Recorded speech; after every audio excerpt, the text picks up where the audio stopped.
Let me fade that out. What's going on? Hi. How are you doing? Good. How are you? I'm all right. I knew I should have put on my gold chain and my pinky ring. Uh-huh. Uh, what's going on with you? Oh, nothing. This was Yeah. leftover from my niece's bridal shower a few years ago. Oh, okay. She had like a 20s prohibition theme thing, so I dressed up like a Oh, gangster. of Mm, course. Of of course. That course. makes sense to me. Yeah, I would have done the same. So, welcome. You're the only one who's joined me so far. Oh, They wait, will be wait. here. Oh, hold on. Hold on. Who? Oh, Oh, Adam. perfect. Ah, I don't got anything on my face, do I? no, I not at love all. I'm I not. love the Yeah. Scarface thing. Oh, that's great. Perfect. I love it. I love Uh, it. I'm not sure what I'm looking at here. Hold on. Yeah, that's awesome. I love that. Yeah. It's powdered donuts, by the way. Yeah. Powdered donuts. Sure, sure. Uh-huh. I'm sure it is. Oh, this is Matt Burns from Absurd Productions. He did Brazen Impact. I remember this. I remember this coming out a few years back, and he got to play a villain. I suppose this was also a mafia type movie. So that's cool. Um, I don't know if there's a place where we can watch that or not, but I feel like I had the opportunity to do that, and I did not. So I definitely have to check that out. Yeah, I feel underdressed. What the hell's going on right here? I got the chest hair out and everything, man. I I know. know, right? I so considered doing that. I was gonna do like a very similar thing, but I was like, man, I don't know if I got a pinky ring or anything like that. Yeah. Did you guys ever see the Saturday Night Live episode where Joe Pesci was on there and he went into a jewelry store and there was I think it was Kevin Nealon played the jeweler who was like showing him all these different pinky rings. Oh Mhm. yes. Yeah, and like he'd try them on one at a time and go over to the mirror, and he's like, He's like, yeah, just waving it around, to see what it looked like. It's such a great sketch. I really like that one. and that's and that kind of leads into the topic tonight. Where like mob movies have been around so long and have been Forever. oh so yeah. prevalent and so popular that they've been lampooned. Um, they've been duplicated. They've been done really well. They've been done really poorly. And I can say that I've seen a little bit of all of that. I don't know if any of that has come across your viewing platform. Poorly done mob movies. Have you seen any poorly done mob movies? Mm-hmm. Mm-hmm. I could tell you I watched one today. It was very made for TV movie. Oh I'll say yeah. that. Which one was it? That was In the Line of Duty, Mob Mm-hmm. Justice. So, uh, apparently there was a series, where they did several like feature length films, I believe, and it was all called In the Line of Duty, and then they would just give it like a byline, which in this case, the one that I watched was Mob Justice. Uh, there were some names in this one, believe it or not. I think I need to look this up. I should have had it up already. But Samuel L. Jackson played a DEA agent. And this was pretty early in his career. This was like 1991. Wow. Okay. Yeah. Yeah. And he got killed in like the first 15 minutes of this movie by Spoiler none. alert. Yeah, by none other. Well, you're not going to watch this. I mean, No. seriously. I told you, poorly done mob movie. He got killed by none other than low-level mobster Tony Danza. Real Tony Dan. Yes. Yeah. Let's see. I'm going to look this up real quick. Oh, duty. See if I can find it for you. Mob Justice. but it like anybody. It seemed like anybody who was anybody was in this movie. It's like, who's the boss? Yeah. Make people kiss his ring. That's what I wanted him to say when he shot Samuel L. Jackson. It writes itself. Because he was in a van too. And I wanted him to say, "Who's the boss, bitch?" Like right after he shot him. You know what I mean? So he played a character called Gus Faraci. Let's see, who else was in this? Ted Levine was in this. Ted Levine. Wow. I love Yeah. Ted Levine. Very early on. Let's see. Frank Vincent was in this. Everybody. Yeah. He was in Casino. He's been in all sorts of mob movies. We had James Redburn. Yeah, James Redburn was in this. Dan Lauria, if you remember that guy. Mm-hmm. He did that show, The Wonder Years. He played Kevin's dad. Yeah. Oh, jeez. Yeah. How about Leonardo Cimino? Is that a familiar sounding name? You'd know him if you saw him. Holy shit. Kevin Corrigan was in this. I mean, tons of people were in this. And it was horrible. I mean, I can't here. Let me go ahead and click on Kevin Cimino, and I will share his image with you. And I'm looking at the cast here. Nicholas Turturro was in it. Oh, that doesn't surprise. Like, when was this? The early 90s? Yeah, it was like 91. He was in everything. Nicholas Turturro was like in anything. Yeah. Oh, that guy. He's evil German guy from Monster Squad. Oh yeah. There you go. Evil German guy. That's descriptive enough. Yeah, for sure. Yeah, well, he played a mobster in this. So this I think it was only like an hour and a half long movie, and honestly that was about 45 minutes too much. So I shall I'm going to put that on the banner. Yeah. Do it. But you know what? Even there's nothing worse than a bad mob movie. Like like the John Gotti, like with like what was his name? Was it Travolta that played Gotti? Oh, I think one you're of right. them. Yeah, he was one of the actors who played him. Or I'm sorry, I'm already jumping the gun with naming movies, but there's nothing worse than a bad mob movie. I don't know. Yeah. Like, it's not like I can enjoy a bad horror movie for certain for certain reasons. But like there's just something so cringy about a bad mob movie. Isn't there? In my opinion. No, you're right. You're right. This one was just tough to watch. Even the soundtrack was awful. It was like all this like mellow like piano music and stuff. I was like, come on, man. Yeah. Like it took an already slow feeling movie and just like slowed it down further. I was like, oh my God, this is dragging. Yeah, that sounds painful. Yeah. At one point in the movie, somebody put a blonde wig on Tony Danza to sneak him out of the town he was in to get him to another one. So it was that something must else. have been quite a sight. Yeah. Oh my God. Yeah. Anyhow, I didn't even lay out the rules. So obviously, tonight's stream is entitled Mob Mentality. I'm looking for mobster movies, but I'm going to expand that a little bit further. We can talk about mafia films. We could talk about organized crime in general. It does not have to necessarily be the Italian mafia. You can go Irish. You can go anything you want. You can even expand that out to drug kingpin movies, and I would dare say also cartel movies. So I'm thinking just organized crime in general, even though I said mob mentality.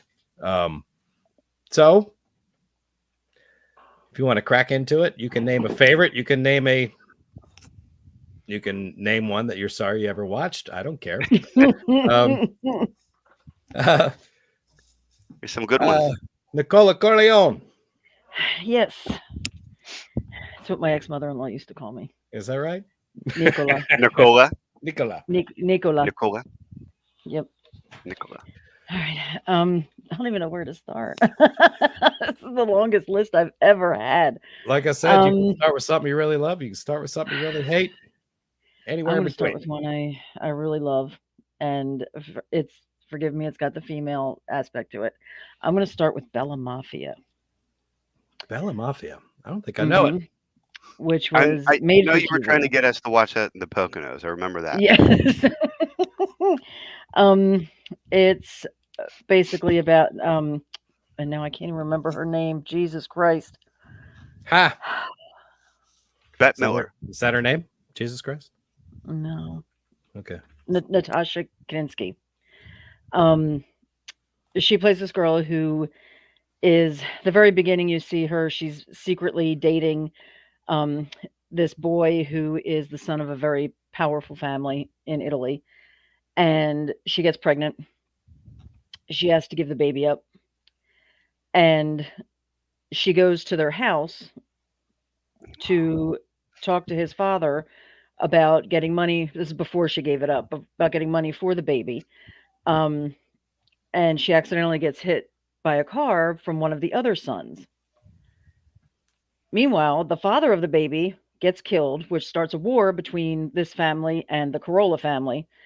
And she ends up falling in love and marrying the other son. And it just goes through the years of this family and all the sons getting married off. Jennifer Tilly is in it. Vanessa Redgrave and Dennis Farina play the parents. Wow. And then all of the men in the family are murdered, and the women have to take over. Oh. And it's very good. It's it's one of my favorite mafia movies. It is. Just to see the women, like all the men die, including the children. So it can be a little hard to watch in certain scenes. But it just follows them throughout, and you see what I love about her character is that you see her in the beginning, she's very young, she's very innocent, she's in love with this boy, and by the end of the movie, after everything that's happened to her, losing her children and, you know, all of this, her face just changes. It's like Julia in Hellraiser 2.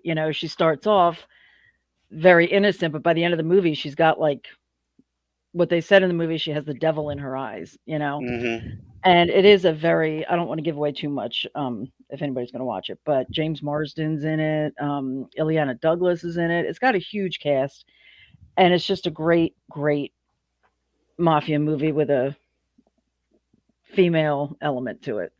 Is it a true story? No. Okay.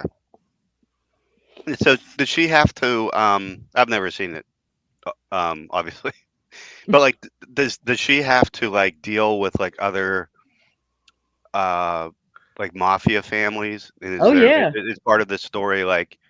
Oh yeah. 'Cause I would She just becomes. imagine knowing what I know. I mean, not that I'm like an expert or anything, but that like with as old school and sort of like, you know, testosterone fueled as some of these mafia types are, that they would probably have a difficult time dealing with a woman on an equal level. Was that part of the plot? Yes, yes. There were scenes where because she becomes the head of the family, Yeah. and there were scenes when the men, the heads of the other families who were men, had an issue dealing with her Okay. because she's a woman. Just wondering how they But handled that in the yeah, movie. but she proves to be tougher and more deadly than some of the men. Mm-hmm. Mm-hmm. I would definitely give it a That's shot. cool. It Yeah. sounds good. It sounds good. I'll It give it a is. try. It really is. I like mafia movies. Somebody come later on and go, I never wanted this life for you. Always seems like something that happens in these movies. Uh-huh. So that arc you described, I mean, that's an it's not like a trope, but like that happens a lot of movies where like the character who starts off as like, like a pure Mhm. version of themselves, and then through And just gets the involved. gets involved, gets pulled in or whatever, and just becomes Mhm. more and more corrupted, and by the end of the movie, they're like a totally different person. Yeah, Mhm. yeah. And It Jennifer seems to Tilly's in be. No, that's good. Yeah, that's cool. How's she looking these days? She, good. She Yeah. always looks good. Character name is Moira Luciano. Gotcha. Luciano. Yep, the Sounds very Luciano Italian. family. It does kind of, doesn't it? Yeah. Yeah. Well, all right. I wish I had more to say about it, but I have not seen this movie. You will. I'm certain of it. I'm certain of it. Adam, Nebraska. I wish I could do. I wish I could pull off like a Jersey accent or something, but I can't. Oh, Yeah, I know. It kind of messes with the whole mystique I'm trying to go for. yeah. It ain't that hard. I can't do it. Change all the THs to Ds, you know, or Ts. Yeah. It is. I'm telling you. Oh, It ain't that believe hard. me. It ain't that hard. Well, if you ever our new podcast, Scream Until You Like It, like the opening of it, you hear somebody Pasta say, Fazool. Pasta Fazool. Yeah. That's actually a TikToker who's from New Jersey, and she did this video called "How to Speak Guido," and it is hilarious. And she does the whole thing just on that, like the names of foods, like Cavatelli. She's like, no, Gavadil. And I'm like, what the fuck? Pasta fagioli. That's what it looks like. That's how you say it, right? No, throw the spelling to the wind. Pasta fazool, baby. Yep. It's hilarious. It's not mozzarella. It's mozzarella. That's right. Yeah. Mozzarella. Yeah. Mozzarella. Yeah. Manicotti, Metagot. Manicotti. Madagot. Manicotti. So good. So anyhow, what do you got for us here? Let's see where do we want to start? It's like, do I want to start with like the big boys right off the bat? Do I want to like talk about a smaller one? I guess that depends how much discussion you want and if there's enough people here for that. Yeah. That's a good point. So maybe leave the bigger ones until more people show up. Yeah, somebody's always got to have something to say about those. Yeah. All right. Yeah. I'll go with Carlito's Way. Nice. Al Pacino. I remember that one. That's one that doesn't get a lot of traction. Like, not a lot of people talk about that one. And I blame Penelope Ann Miller. Oh, really? Because you think she just her overall presence in the movie? Yeah, it's just weird. She's just weird in any movie. It's like casting a llama or something. It's just like, what are you doing in this movie? She's been in so much. Good Lord. Wasn't she in like Kindergarten Cop? Yeah, there was a minute where she was like hot. She was like the it girl. Yeah. And I never understood why. But she was in this movie. And but I don't know. Great cast. Like Sean Penn playing like the sleazy attorney that gets Carlito, played by Al Pacino, off the hook. Yeah. And Carlito, all he's trying to do is he's actually trying to turn a corner and go legit, and like nobody will let him. That's basically the crux of the story, is that like the streets, right? The streets won't let him walk away. And he's released from prison in the beginning of the movie, isn't he? Yes. Okay. Yeah, he's released from prison, and Sean Penn's his lawyer, and Sean Penn just plays like the sleaziest wannabe gangster. Like, he's so good. He's so good at it. Great character, but with a drug problem. And then John Leguizamo plays Benny Blanco from the Bronx. He's like the guy. He's like the up and coming guy. And Carlito won't give him the time of day, and that ends up like coming to bite him in the ass at the end of the movie. Yeah. This is a really good movie. Like the scene where, sorry, good. I need to watch that again. I would love to hear his accent. Who? Al Pacino? No, John Leguizamo. Oh, it's great. It's great. Is it? It's good. It's really good. Is it as good as Eric? Eric Bana? Yeah. I hope so. No, but like Leguizamo can really turn it on as playing like a dark evil character when he wants to, Yeah. Oh and yeah. like Yeah. he goes for super sinister in this movie. Um, Cool. and I mean Viggo Mortensen is in it. Like I think Viggo wasn't even like a big star because he just plays like No. this hapless side character who's in it for like 5 seconds. But Yeah. he is in the movie, and I don't know, just a good flick that doesn't it usually doesn't get brought up when people talk about some of the best mob movies, and I think it's a good one. I think it's a really good one. I feel like I Fantastic. need to watch this one again because It's worth a watch. It really is. I've I saw it once, and I think that was when it was in the theater. Wow. Yeah, and they chose that really strange ending style where they Hmm. kind of just left you in limbo, where you didn't know what was going to happen.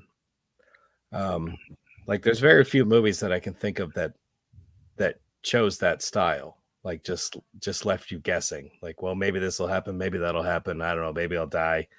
You know what I mean? Like one of the only ones that really comes to mind was Drugstore Cowboy, and I don't know if you ever saw that movie. It's been a minute, but yeah. Yeah, yeah. Um, and it's not always a great way to end a movie, and I don't recall appreciating being left on that particular cliffhanger. uh, but yeah, No, yeah. Endings like that, they have like a 5% chance of hitting the landing, yeah, and a 95% chance of you just pissing off the audience. Um, I don't know. I've seen Carlito's Way kind of recently, and to me, the ending was a little bit more. While it's ambiguous, I think it pretty much uh, l- leads you to believe that I mean, he dies. He's dead. That's the whole. That was the whole lesson of the film. Just that like he couldn't escape, and right. he did everything he could, and he thought he'd gotten away with it, and nope. Didn't he have some like pie in the sky ambition of he was just gonna like put together some money and just go try to retire in some like tropical paradise or something like that? Yeah. He was gonna do something. I can't remember what he was, but yeah, he was basically gonna like make a few bucks. He was an owner of a dance club Hmm.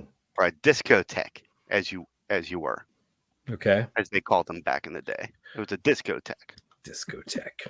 and so he was, and that was pretty popular. This white stuff on my face isn't distracting while you're talking to me, is it? No. No, no, of course not. Distracting looking at myself. Yeah. Is it? Uh,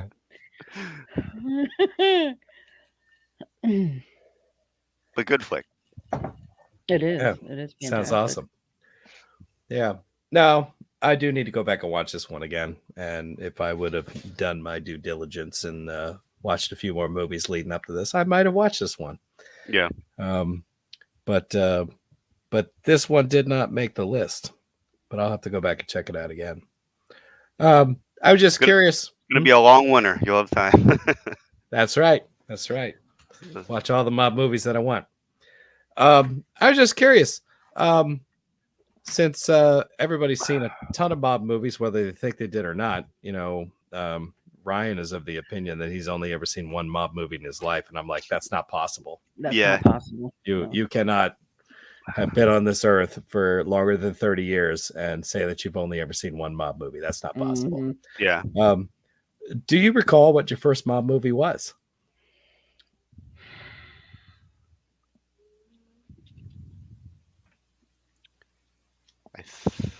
It would just be speculation. Yeah, for sure. But I think. Let me see. What year did Scarface? Well, Scarface was 80. that came out in '83. Um, but when I was in high school, that had gained some traction because a lot of rappers were using like clips from the movie in their songs and like dialogue in the movie, in their lyrics.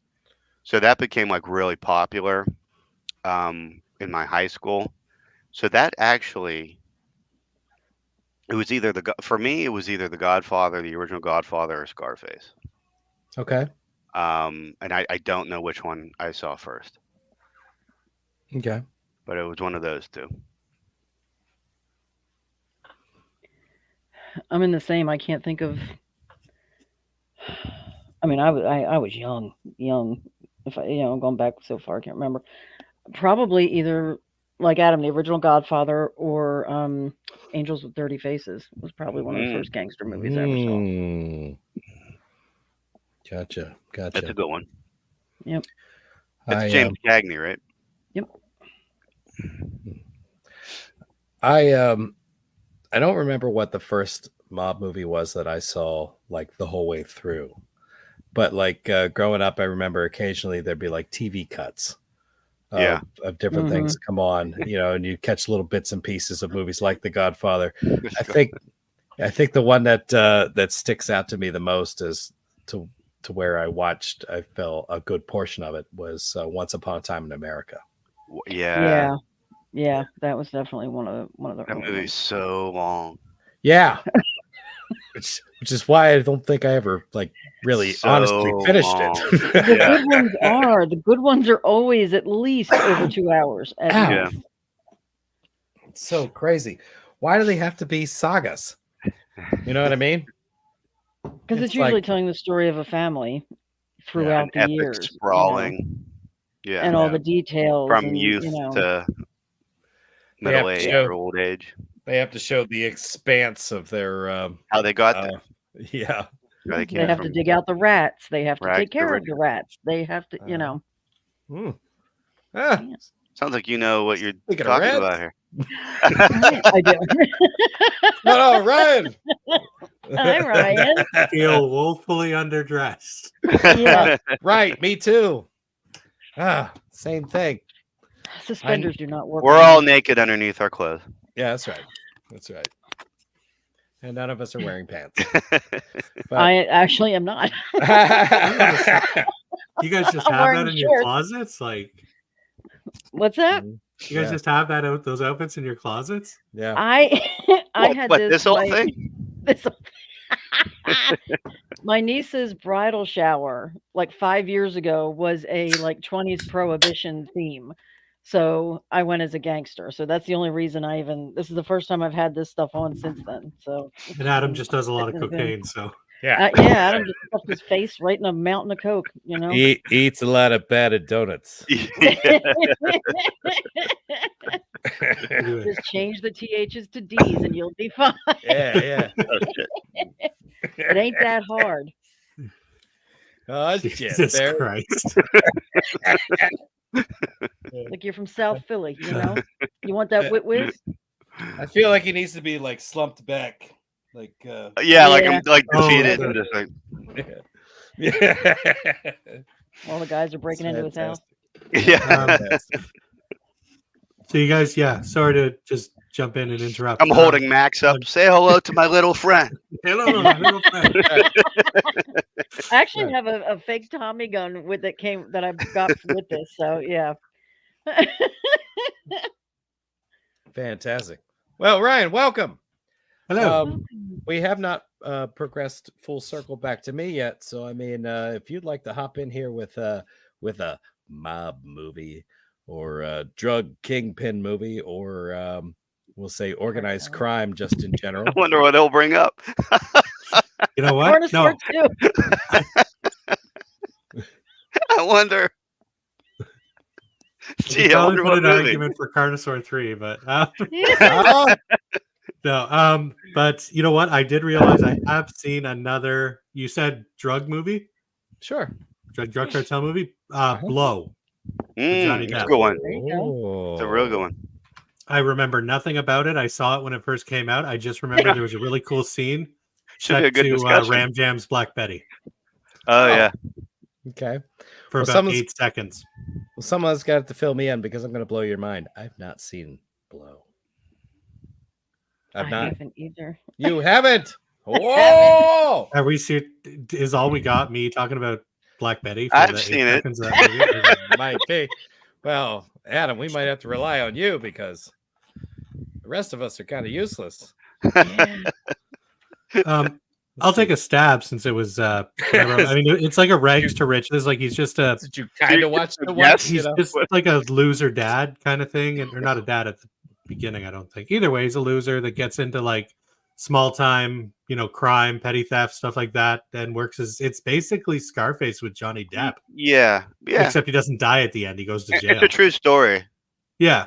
Like he first starts selling weed. Like he's just selling marijuana, like on the beach, and somehow, some way, gets tied into Pablo Escobar, and starts like flying down to South America and getting like kilos of coke and shit. And of course, it doesn't take very long for like the FBI to get on his tail. Mm-hmm. And all in all, yeah, but like there is towards the end of the movie, it's really based upon like how bad of a dad he is. Was that Paul Rubens? Yeah, Paul Rubens is in it. He's an FBI agent, isn't he?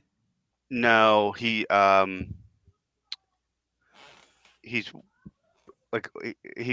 drug supplier. Oh, okay. I want to say. I can't remember. Oh.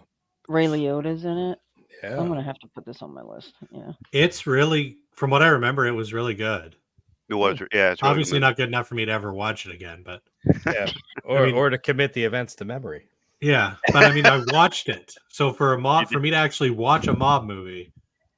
Now, how did you watch it? Do you remember that? Did you rent it, or were you in the theater? I rented it when I was a kid. Seeing Johnny Depp with blonde hair and like the Greg and Brady long haircut is cracking me up. Like really long hair. That's awesome. Yeah, I think I liked the cover because it was like that metallic, like you could see your reflection in it, and I was just a simple kid with simple pleasures, and I thought the cover looked cool. Sounds awesome. You're hoping that the title indicated some other things happening in it. It wasn't behind the beaded curtain in the video store. My video store did have a beaded curtain room when I was growing up. Many of them did. So did mine, but I'm older than you, so that surprises me. Yeah. No, I remember I tried to go behind it once, and the owner of the store called me back, and he said, "Hey, check this out," and he gave me a lighter, and he said, "Go ahead and flick it," and I did, and it electrocuted me. It was one of those like joy buzzer lighters. Okay. But it was like a real one, so like it actually did send a current up my arm. Wow. And I dropped it, and he said, "That's what you get for trying to go into the back room." Oh my god! Which is why I could really remember that my movie theater had that back room. That's hilarious. My video rental store. I mean, that's awesome. Do that today, you'll get sued. Jesus. Yeah. Now back then though, it was just a fun, stupid joke. Yeah, it'd be nice if he offered you like a stick of gum, and it was like that ink gum that like just came out. Or the mousetrap one where you pull and it slams down on your face. Yeah. Those are awesome. What great game. Sounds like Pee-wee's bag of tricks or whatever. I walk out to the parking lot. He hits me with his car. Like, just fun stuff that they used to do when you were kids. Yeah. You want to tell me what's funny, Amazing Larry? Or whatever. Something you want to share with the rest of us, Amazing Something you want to share with the rest of us, Amazing Larry? That's the funniest scene in the whole movie. Olin! Welcome. Glad to see you. Macabre Mountain. Yeah. Macabre Mountain, that's an independent film. I know Felissa Rose is in it. Okay. There's a couple other notables in there, but that must have just come out. I'm wondering how familiar Olin is with gangster movies, because we're straying from horror tonight. Wow. I'm sure he's got a couple under his belt. Yeah. Oh. Of course, if he came on live with us, we would know. But, Oh, he's in Macabre Mountain. Huh. Nice. Really? That's awesome. That's awesome. Well, I think I'm going to throw one out there. I just realized, I guess yesterday, that there is a movie that Paul really likes that is also a favorite of mine. Mm-hmm. And I'm going to put out Suicide Kings. Anybody seen that? Christopher Walken, yeah. right? Christopher Walken plays the mobster. He gets kidnapped. He gets kidnapped by a bunch of, like, we'll just say college kids. Mm-hmm. Oh, Johnny Galecki in that? I don't remember him. Or am I thinking of something else? You might be thinking of something else. But Henry Thomas from E.T.'s in it. Yes, Dennis Leary. Yeah. Sean Patrick Flannery. Yeah, Dennis Leary's in it. And I think Henry Thomas's character is desperate because he thinks something terrible's happened to his sister, and he's being blackmailed over it. And the only way for him to come up with the money to basically try to save her life is to put a scheme together to capture this mobster and negotiate a ransom for him. It's a really interesting movie. Christopher Walken's awesome. Which, it's like sometimes, I watch Walken in a movie and it just kind of feels like his appearances on Saturday Night Live, where it's like he just memorized his lines like 5 minutes before. You know what I mean? Yeah. Or read them right off a card, something like that.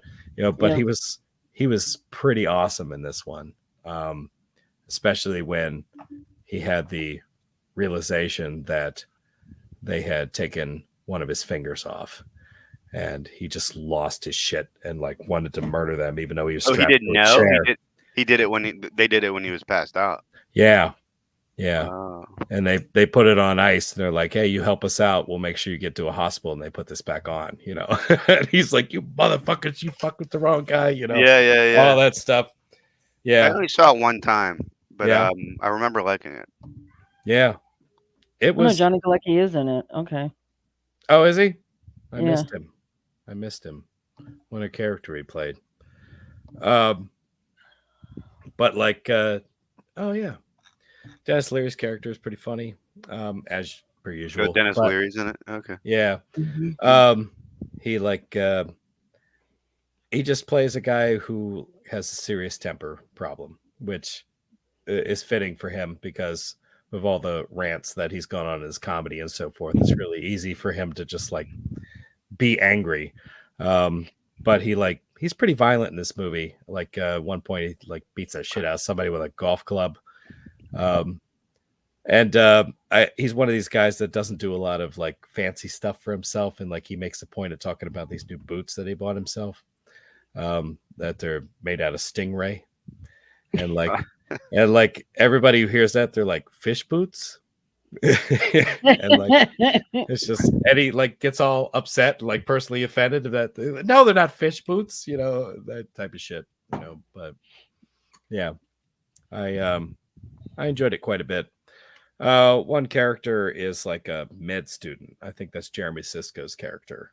And because they have this idea that they're going to like take fingers off of this mobster and so forth, they feel like they need to have like somebody who's kind of a doctor around. And that's his character. And of course they have this scare at one point where it's like he's bleeding and he won't stop bleeding. And they're like, well, that's probably because he's an alcoholic and he's lacking vitamin K, and sometimes their blood doesn't want to clot. So like you get some interesting like plot points in this that you wouldn't expect to get. I don't know. I had a really fun time with this movie, and I would, if you haven't seen it in a while, I'd recommend seeing it again. If you haven't seen it at all, I'd totally recommend checking it out. At least 10 years. Yeah. Mm-hmm. Yeah, it's been a while since I've seen it, but I do remember it being really, really good. Really good. Mm-hmm. Yeah. Maybe want a pair of fish boots. And I love Dennis Leary. I do. Oh, that's right. The ref. The ref. I think Christopher Walken's fascinating in everything that he's in. It made like when it was like towards the end of his career, I think he's retired now, isn't he? I don't know. He's very old. Oh, No idea. Haven't seen him in a while. I'll say He that. took a few paycheck movies, but like whatever. He deserves it at that point. I don't. I'm probably going to mention one. Yeah, yeah. baby. Yeah, Like 80 everything years he's old. in, he's fascinating. Yeah, Oh, yeah. yeah. Like you can't take your eyes Awesome. off the guy. Oh yeah. He's got that that magnetism. There's just something about him. Yeah. All the little intricacies and I don't know. Yeah. I mean, the song "Weapon of Choice" is just him awkwardly dancing for like 6 minutes, and it's great. Yeah. completely That's Moby, right? encapsulated. Is that Moby? And it was all one shot, right? There was no editing. It was I don't know all. if it was one. Yeah, he was it? he was. Yeah, he like majored in dance or whatever. He was like Yeah. majored in like ballet and all this shit. Yeah. Yeah. He's been He's a a Broadway classically actor trained- for years. Yeah. Yeah. No, definitely. Yeah, he was definitely a stage performer for a long time, and just I don't know, his acting on camera. He's just an unusual guy. I've seen so many Christopher Walken movies. Like anybody remember The Dogs of War? Mm-hmm. Yes, I do. Yeah, Mm-hmm. that was an interesting one where he played a mercenary. I saw the movie first. I read the book later. Clearly, the book's better, but it's definitely a pretty decent movie, and I thought that they took the title from that Pink Floyd song, but they didn't. They just happened to use it for the movie. But shit, what's the name of the author? Damn it, same guy who wrote Day of the Jackal. Shit. I'm going to look that up because I feel like it's important. I feel like it's important. Frederick Forsyth. Yeah. Frederick Forsyth is one of those like, I feel like he's an underrated author because he's not exactly a household name, but he's like written a ton of really cool things. And some of his stuff has been turned into films, been adapted to movies. Like Day of the Jackal, which later on, they kind of remade that sort of with that Bruce Willis movie, The Jackal, which was very loose interpretation of that. I like that story. Yeah, it's not bad, not bad. And of course, The Dogs of War, which was really cool. What kind of ruined it was they got a little cheesy with it, and they took some Hollywood liberties and made some weapons that didn't quite exist yet. He's walking around with some like I don't know, like explosive like launcher type weapon that looked like a Nerf gun from 1996. It was bad, but there was some fun stuff to it. Anyhow, Christopher Walken's how I got on that. Damn it. Yeah. Any favorite Christopher Walken fans or movies you'd like to throw out? Like movies in general? Yeah, just in general. I love him in the Deer Hunter. I love that movie. He was. You gotta be in a certain kind of mood to watch that though. Yeah. But I love that movie. Yeah, yeah. No, De Niro was in that too. And it's like it just showed the differences between the way people reacted to being in war. Because De Niro's character seemed to be relatively stable still after returning home from Vietnam, but like Christopher Walken's character was clearly broken. Yeah. Oh yeah, he never came back. He never he was done. He checked out. Yeah, yeah. One of Olin's favorites is Sleepy Hollow. You are right. He played the Headless Horseman in that. Yes. The Hessian my God. mercenary. That was really good. I liked him in that. The Prophecy. It was great. Prophecy.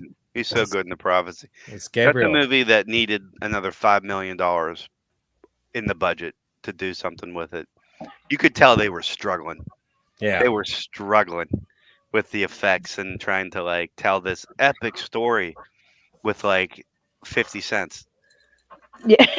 I mean, they did a great job with a limited budget. But but you could just tell like that's a movie. That's such a great idea. But that clearly needed more money. It did. He was probably the biggest actor in that movie. Although there are some recognizable people in there. What's his name? Viggo Mortensen was in that. He played as Satan, who was amazing. But also, what's his name from Elias Koteas? From The Fly too. The redhead guy. Yeah, Eric Stoltz is in it. Is an angel. Ah, the one that gets burned in the beginning. Yeah. Yes, he was. No, I like that one a lot, and you would have thought that on that movie they might have been able to get a little bit more money to make the follow-up to that, but they seem to go the other way with that. They seem to give them less and less money to make back.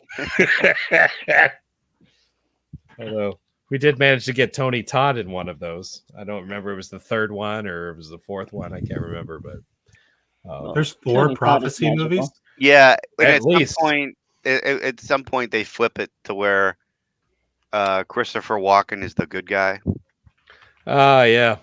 Like they pull it, like they try to Terminator to it, and like turn him into like the good angel. Yeah. Instead of the one who's trying to like bring down humanity. Yeah, don't they make him human again? They make him human, and then he like learns the error of his ways or something. Yeah. There's like 5 movies. I never learned the error of my ways. And I've been human. Obviously not. You got white I've been human my whole life. Very cool. Yeah. So didn't mean to derail and go into Christopher Walken movies, but I feel like he's going to come up a fair amount tonight. So, yeah, it could be. Could be. Yeah, just like Pacino will, Exactly. Who remembers Christopher Walken in Wayne's World 2? Oh man, you know what? Oh God. I just thought of a movie, but I'll wait for my turn. Okay. And do another line / powdered donut. Yeah. Yeah, it's about time to make the donuts.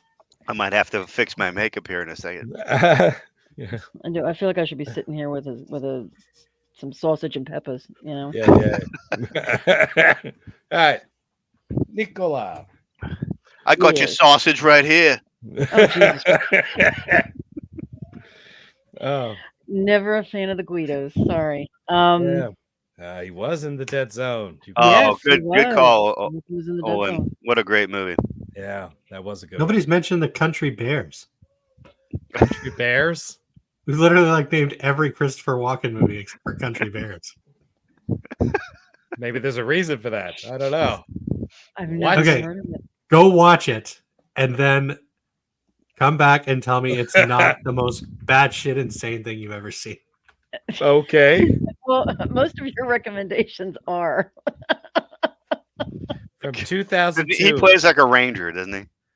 I think he's like the owner of they're trying to get the Country Bears kicked out so that he can turn it into like a resort or something. I can't remember. It's a family movie. Oh my God. Oh, okay. I see it. It's based off of the Country Bears Jamboree.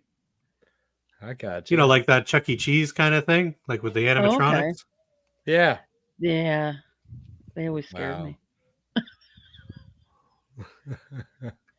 Brad Garrett's in it. Interesting. Queen Latifah. Okay. Maybe I'll give it a try. Country Bears. You won't regret it. I'm sure I won't. Regret it. Sure I won't. How could you regret something like that? Yeah. Yeah, I don't think you could. All right. What do you got, Nicole? All right. I'm gonna go old school. Like old school. Like I'm going back to like 1949. Okay. And I'm gonna go with White Heat. Has everyone seen it? I don't know if I have. I don't think I have, but I'll look it up. Made it, Ma, top of the world. No. We can just assume that I haven't seen any of these. I'm going to assume you haven't. James Cagney, Virginia Mayo, Edmund O'Brien. Cagney plays Cody Jarrett, who is the leader of the Jarrett gang, and they rob a train. And one of their guys gets injured and left behind, so they're now on the run and they have to hide out. And Cody is a beyond mama's boy. And Cagney just plays him so good. He plays such a great gangster. And he eventually gets caught and gets sent to prison and goes insane. And the final scene is him on top of the water tower, the famous "Made it, Ma, top of the world," and then it blows up. It's just a great movie. The performances are fantastic. It's just really good. Yeah, Edmund you're making me want to watch it. You're making me want to watch it. I feel like I've seen clips of it in like those Hollywood retrospective things. Yeah, I'm sure. But I've never sat down and watched it.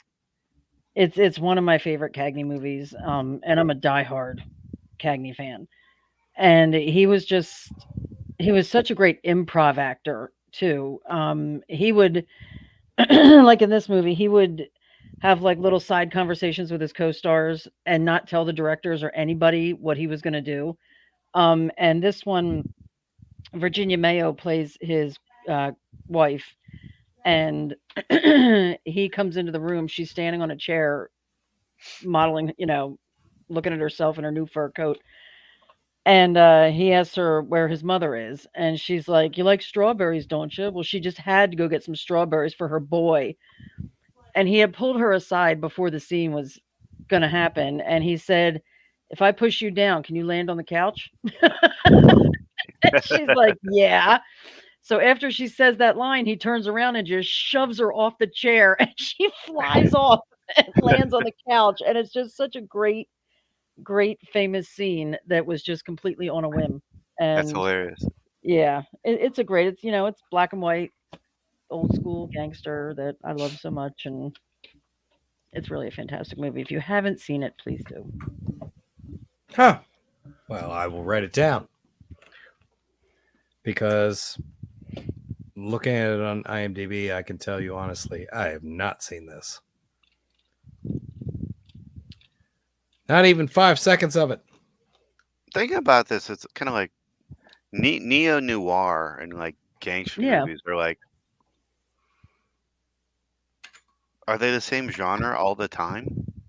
Because that opens up a whole other floodgate of movies that we could be talking about.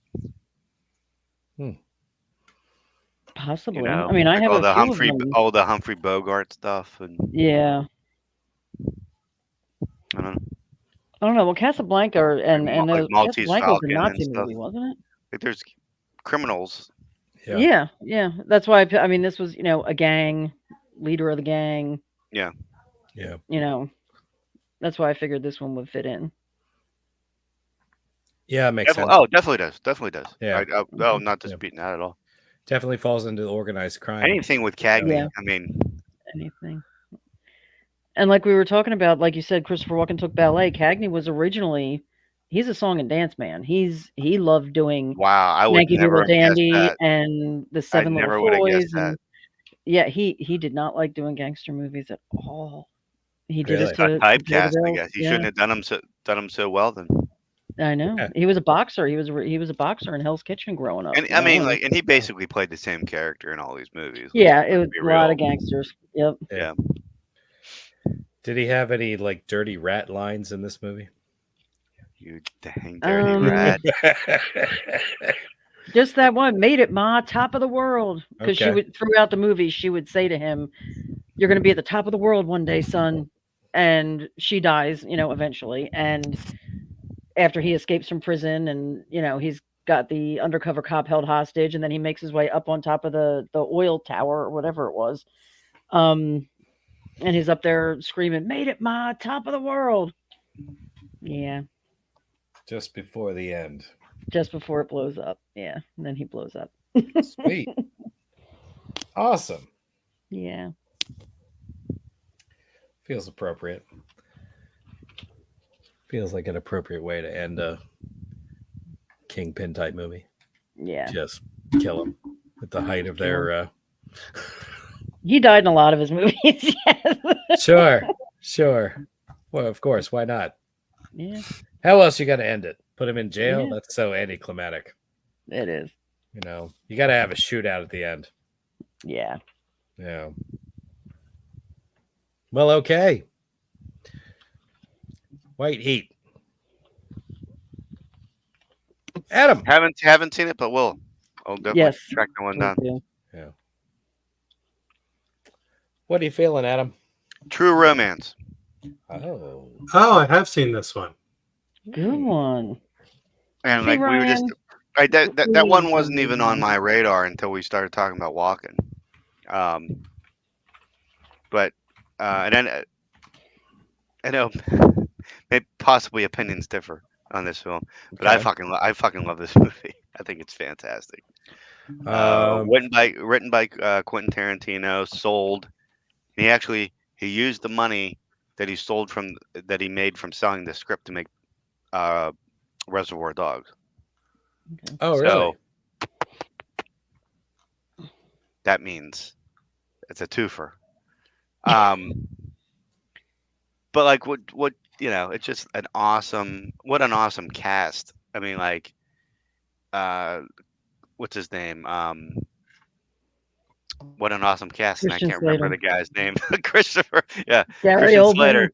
But like he's the star of the movie, and like everybody that's in the supporting cast, you could argue became a much bigger star than he ever was. Like you have Brad Pitt who's just laying on the fucking couch. Mm-hmm. Right.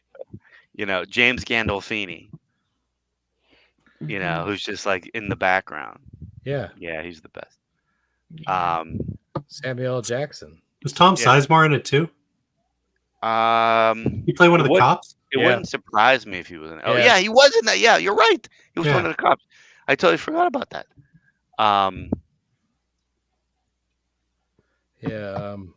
But yeah, just a great freaking movie. And holy shit, Chris Penn.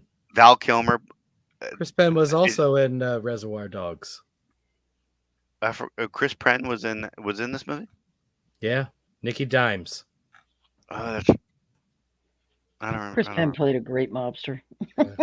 Yeah. Val Kilmer in this? He played Elvis. Okay. When Elvis, the voice of Elvis, is talking to Christian Slater. Oh, okay. Yeah. He always like pumps him up like to go kill the pimp.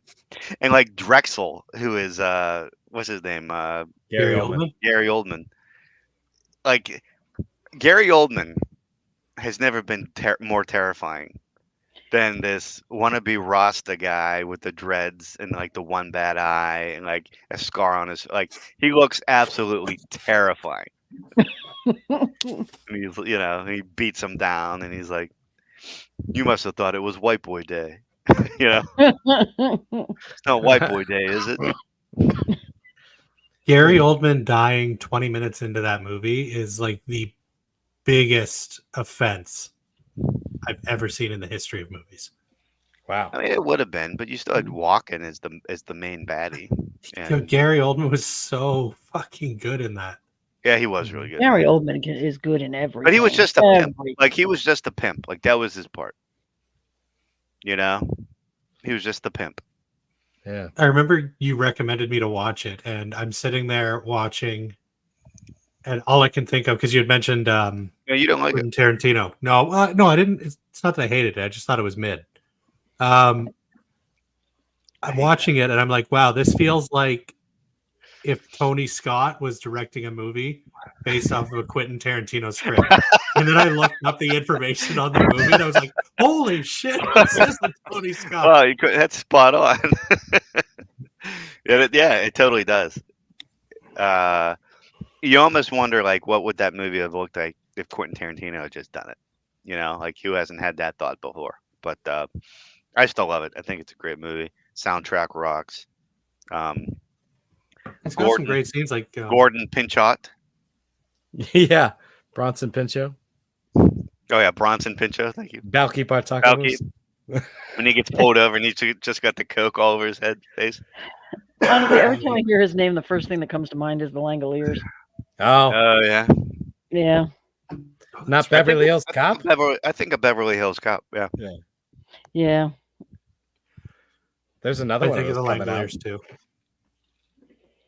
Well, like, when's the last time you guys saw this? Like Oh, that God, scene where years. James Gandolfini is beating the shit out of Patricia Arquette, Yeah, that's a great scene. but she just like doesn't give up and she keeps fighting, and eventually like somehow, some way, like gets the fucking better of him. Like it's fucking phenomenal. It's such a tense scene. Because even then, like that's Tony Soprano in his fucking prime. That dude was a fucking bull. Yeah. And Mhm. he's just throwing around like a fucking ragdoll, but like she will not give up. It's just like, what a great scene. So Oh awesome. yeah, it's so good. Just wish the rest of the movie was. I think I gave it like 6 out of 10. I mean, it's I didn't hate it. Oh, that's a pretty good score, actually. Definitely means it's watchable. And the whole freaking you know, I won't go into it, but the whole speech that Dennis Hopper gives to Christopher Walken, he calls him an eggplant. Wow. Do you remember that? No. This is one that's going to have to go on my list. Well, dude, that's an infamous speech. Dennis Hopper plays Christian Slater's dad, and they have him tied up, and they're torturing him to try to get the whereabouts of Christian Slater. And they know, and Dennis Hopper knows that they're going to torture him. So his plan is basically he's going to piss them off as bad as he can, so that they kill him quick. Like they're so mad that they just fucking kill him. Nice. So he thinks of like the worst insult that he can think of, and I won't get into it because it's racial. It has to do with races and mixing of the races. That's one thing I've noticed about these mob movies. There's not a lot of diversity, equity, and inclusion in these films. No, there's but he tells them the accurate history of Sicily. Oh, interesting. And much to their chagrin. Yeah. Which has to do with African invaders, unfortunately. And he didn't like that, and he ends up killing him. But anyway, it's it's just a master class in acting, a master class in writing. It's just fantastic. Pretty good. Yep. Well, master class, and Ryan's like mid. Yeah, it's pretty mid. This is pretty good. It's pretty good. It's better than I. Better than I. It's better than I. Okay, so officially, mid for you is better than I. Because those are the two. Like. No, this is better than mid. I take it back. It just the biggest problem with it, Adam, you hyped it up so much to me. Because it's great. It. I never thought in a million years that I could ever recommend that to anyone, and they would come back and be like, I wish I wish Ted Danson played this role, and I wish there was more hockey in it, and I wish the whole time I was looking at Christopher Walken, I was picturing Ted Danson. Nobody wears a Senator's jersey. I hate this fucking movie. Where's Tony Danza when you need him? Yeah, you're like, why wasn't Sylvester Stallone in this? Replace Patricia Arquette with Tony Danza. You've got a 9 out of 10. What a different movie that would have been. Olin, you're reading my mind. Some like yes. Wait, Some Like It Hot, the Marilyn Monroe flick? Yes. Yeah. That's a mob movie? Yes, it is. Organized crime. Yep. Man, I just remember Marilyn Monroe. Oh, and had what's his name in it? Jack Lemmon. Yep. Yeah, Jack Lemmon and Tony Curtis are the main characters of that movie. I was actually going to bring this one up.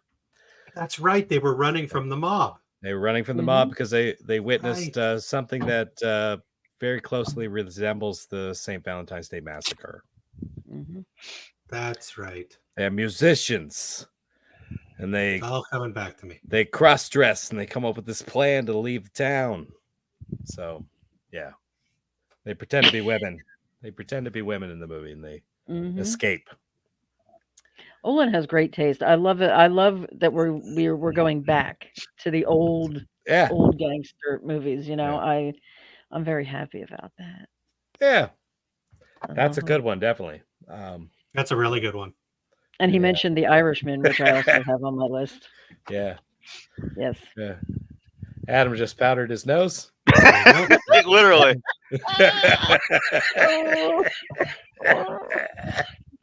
Yeah. We don't want to get too shiny in here. Yeah, under these studio lights. Yeah. He does. He looks so much like him at the end of the movie when he. I know, right? Okay. That's right. You cucaracha. Cockroaches. Yeah. All right, Ryan. Okay. I want to see Bound with Jennifer Tilly and Gina Gershon. Oh yeah, I've seen that. Where Jennifer Tilly is that movie. That movie plays on repeat in my head constantly, 2 times a week. Awesome. I didn't know it was a mob movie, but yeah, there are parts I remember. Joe Pantoliano. I don't remember him being in it either. I do remember though that Gina Gershon fingers Jennifer Tilly. Yeah. Wow. That sounds like it needs to make the list. I think it's a good movie. Oh, you think? Hey, not sure. I don't know. I saw it when I was like 14. There's a reason why I only remember the one scene. Nicole. Keep talking about it. She's almost there.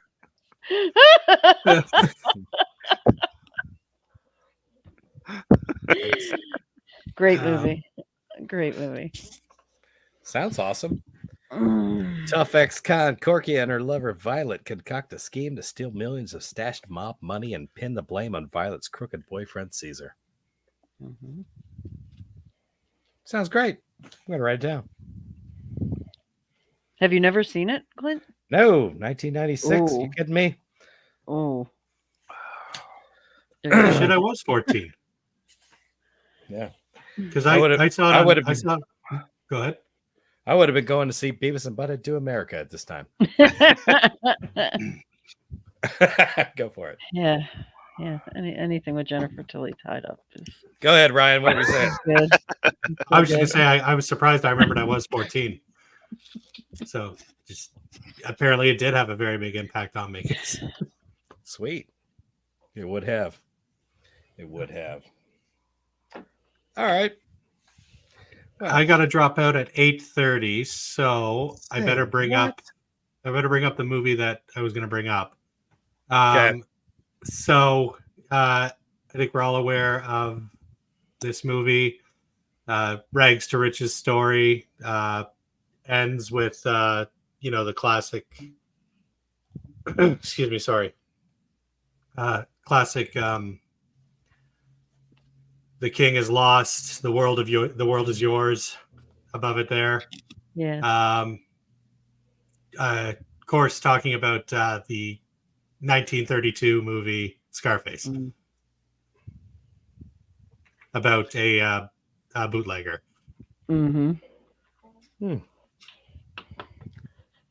What's his name? Tony Camonte. I'm gonna have to actually write that on there. 1932. Yep. So has anybody actually seen? I mean, of course I was going to bring up the 80s one, but I just thought it'd be more fun to bring up the original. Has anybody actually seen the original Scarface? No. Many years ago. I've seen clips of it. I've seen the finale. Basically, I mean, it's not a rival drug gang; it's the cops that take him out. But it's still like the same thing. He collapses. Camera pans up. The world is yours in neon lighting. Adam, you're quiet. Have you seen it? Yes, it's been years and years and years and years and years and years, but yes. in years and years and years and years and years and years. Yeah, it's been a long time. But anyway, I just brought that one up for Shiggles. I wanted to bring up the 80s one. Because the 80s one is fucking amazing. And Al Pacino. Yeah. That's why I'm surprised you haven't watched more of these. You love Scarface so much. Why didn't you? I do, and I've tried. Like, I've tried to watch The Godfather. It didn't work. Well, that's a totally different. It's The Godfather's a lot different than Scarface. But Goodfellas, that did knock you down. Casino. No, tried those two. Kind of lost. These things are like Casino, especially. That's like almost 4 hours long. Like, holy shit! I know, but it's great. It is great. I'm glued. So that is one movie. Last time I watched a movie that was almost 4 hours long, the Titanic sank. I gotcha. I don't. But yeah, Scarface, like, fantastic. I played the video game because I loved the movie so much, and the video game is hilarious. In 1983. Yeah. And it doesn't seem that dated. No, I just watched it recently. Well, I mean, the fact that they got an American Italian to play a Latino might be a little. Cuban. I don't think they do that now. He's done it more than once. He's done it more than once. He did Carlito's Way. Yeah. You know, like. Yeah. But Robert Loggia's in this, and it's just. I just saw when they just re-released it for the anniversary. I just saw it in the theater not long ago. I saw it in the theater a while ago with Paul, and it was amazing. It's it doesn't matter how many times you've seen a movie. If you see it in the theater with a live audience on the big screen, it's so different. We've done it with that. We've done it with Jaws, and it's fantastic. Like anytime you have an opportunity to do that, do it. Especially if it's a movie you love, because Sharon Stone's in this too, right? No, Michelle Pfeiffer. That's it, Michelle Pfeiffer. Sorry, oh she is gorgeous in this. She's incredible. Sharon Hamana. And she plays such a bitch. Christina Applegate's in this too, isn't she? Okay, look. Okay, they're blonde. Forgive me. Goldie Hawn in this movie. Yeah. Where's Margot Robbie? Wasn't she in this one? Yeah. Look, okay, I apologize that I got Sharon Stone mixed up with Cameron Diaz. Okay? Move along, people. Move along. It's just such a classic. It's got some of the best, most quotable lines in it. And when I went to see it in the theater, I went with my sister and her son and my son. So there were 4 of us. And before we left, I was talking to her husband. And I said to him, well, she's never seen it. None of them had seen it before. And I said, should I let her know when the bathtub scene happens so she can cover her face? And he's like, yeah, you better. And she looked at me and she goes, bathtub scene? What bathtub scene? What are you talking about? What are you taking me to see? Like, she was freaking out. That's awesome. And I'm like, when you hear the chainsaw, kind of just look down. That bathtub scene. That was terrifying. It's almost like the entire Texas Chainsaw Massacre. Like they make you. You don't, but they make you think that, like, subconsciously that you see more than you actually do. Yeah, because you don't really see anything except for some splatter. The camera remember that in. guy. The camera pulls in, and you get some blood on Tony Montana's face, but that's it. Yeah. But it's the same thing. And it like squirts on the shower curtain. He he's trying to hide behind the shirt so he doesn't get splashed. Yeah. But every time I watch this, I prepare myself for that bathtub scene, and then I watch it. I'm like, oh yeah, that's right. Nothing. You don't see anything, but you imagine it.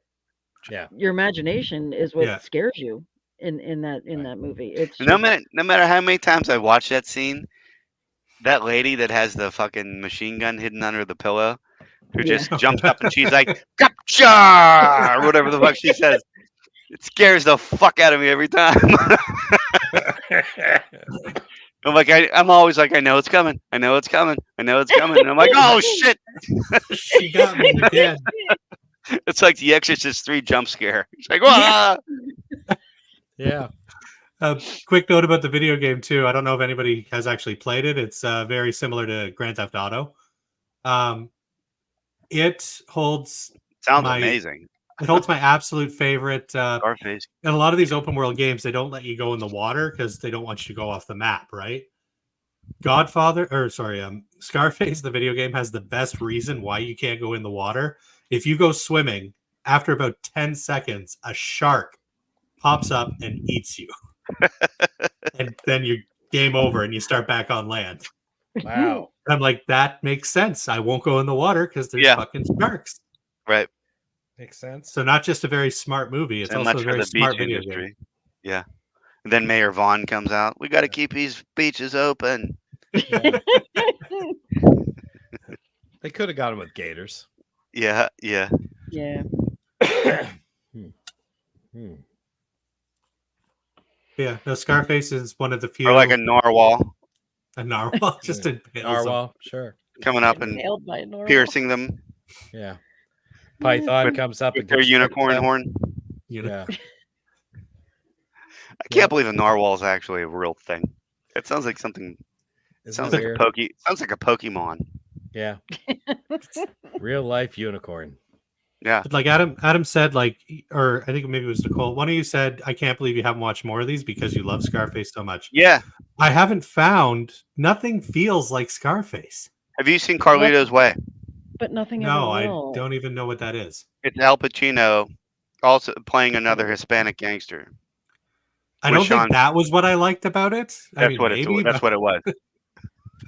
I'm thinking more it was the soundtrack and the overall feel. You of love the it when movie, Italians play Hispanics. That's it. That might have been it. I don't know. Sure, it is. Okay, I will give Carlito's Way a chance. Basically the same race. I mean, who cares? Yeah, that's all I'm saying. That was a joke. That was a joke. I've done a lot of powdered donut tonight. Yeah. Right. We here in Amityville do not share the views of one Adam. Adam, Nebraska. Yeah. Good thing I'm in witness protection. This is opinion only. Here in Nebraska. Yeah. Definitely not Pittsburgh. Definitely not. Definitely not. Well, I guess I'll cross Scarface off my list. I feel like there's more to be. We got to talk more about that. There's got to be something else. It's such an awesome movie. You got the club shootout. You got the finale, sure. like the fucking finale. It's when such he kills the cop. Yeah, it's such an interesting when he kills rising the cop. up story. Yeah, that cop is so like cocky. Up his own ass. Yeah, cocky. He usually even at the very end, he's like, "Oh, nothing's gonna happen to me." Yeah, and he's crossing his arms to protect, because he's got like shit glued to his belly for that special effect for the shot. But just the way it's like crossing his arms like that, like he's just like so smug, and it's so satisfying when like he finally realizes when he shoots him. He's like he's shooting him, and he's just like, and then it cuts to. You're go good. ahead. No, you go finish. Oh, just the end of the scene. He was just like, I can make this go away, and he's Tony's like, okay, Mel, I'll get you 2 first-class tickets to the resurrection, and he's it's like so good. Like you guys are saying, it's so quotable. Yeah. Oh, definitely. All these mob movies are quotable, like the good ones are. Oh yeah. But this is definitely up there. I just like as soon as that scene ends too, it cuts to push it to the limit. Kyler, push it to the limit. He goes on a Kyler. shopping spree and everything else, and he's got the girlfriend now. And then he goes and like he wakes Michelle Pfeiffer up, and is basically like the whole gist was like, I just killed your boyfriend, and now I'm your new boyfriend. That's right. Yeah. And then push it to the limit. Go pack. Yeah. And that's when he sees the blimp that says the world is yours. Wow. Yeah. It's pretty awesome. It is. I kind of want to go watch Scarface now. Yeah. Yeah. It's such a talk about a rags to riches story. You know what I mean? It's just like this is about a very specific time in history. In history. Where what was it? President Carter was trying to somehow negotiate with the Cuban government. Yeah.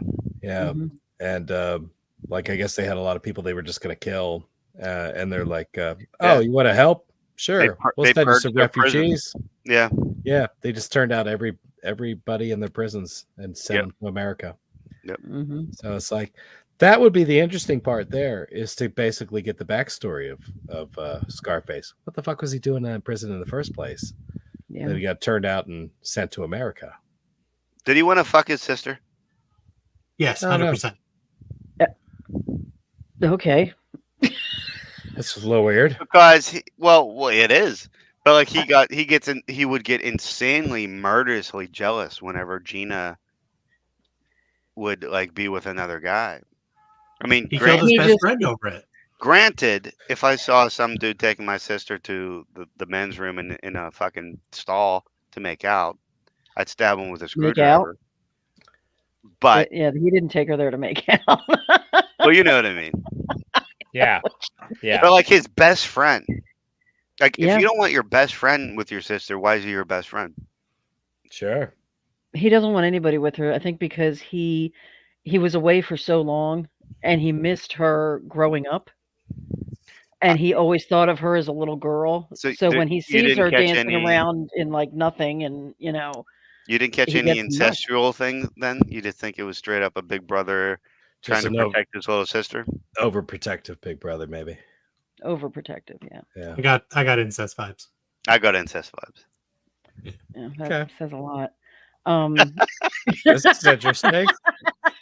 But I'm also the guy with a half unbuttoned shirt and powdered donut all over my face. So Yeah. who the fuck? I have do no I know? excuse. I just got incest vibes from it. Yeah, I did Irish too. I mob. got incest. Well, how about like, Which city?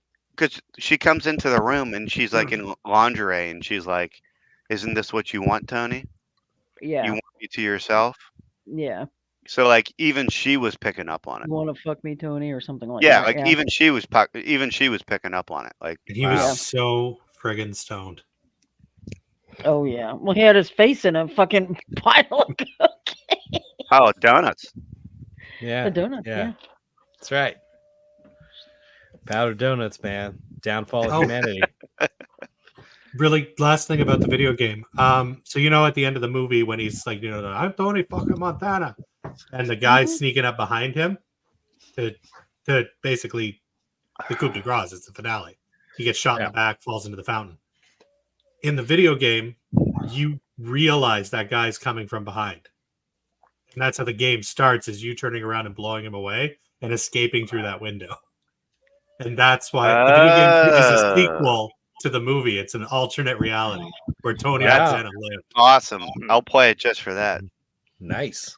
And I'm sorry, that guy was one of the scariest characters I have ever seen With in the glasses, any organized crime movie.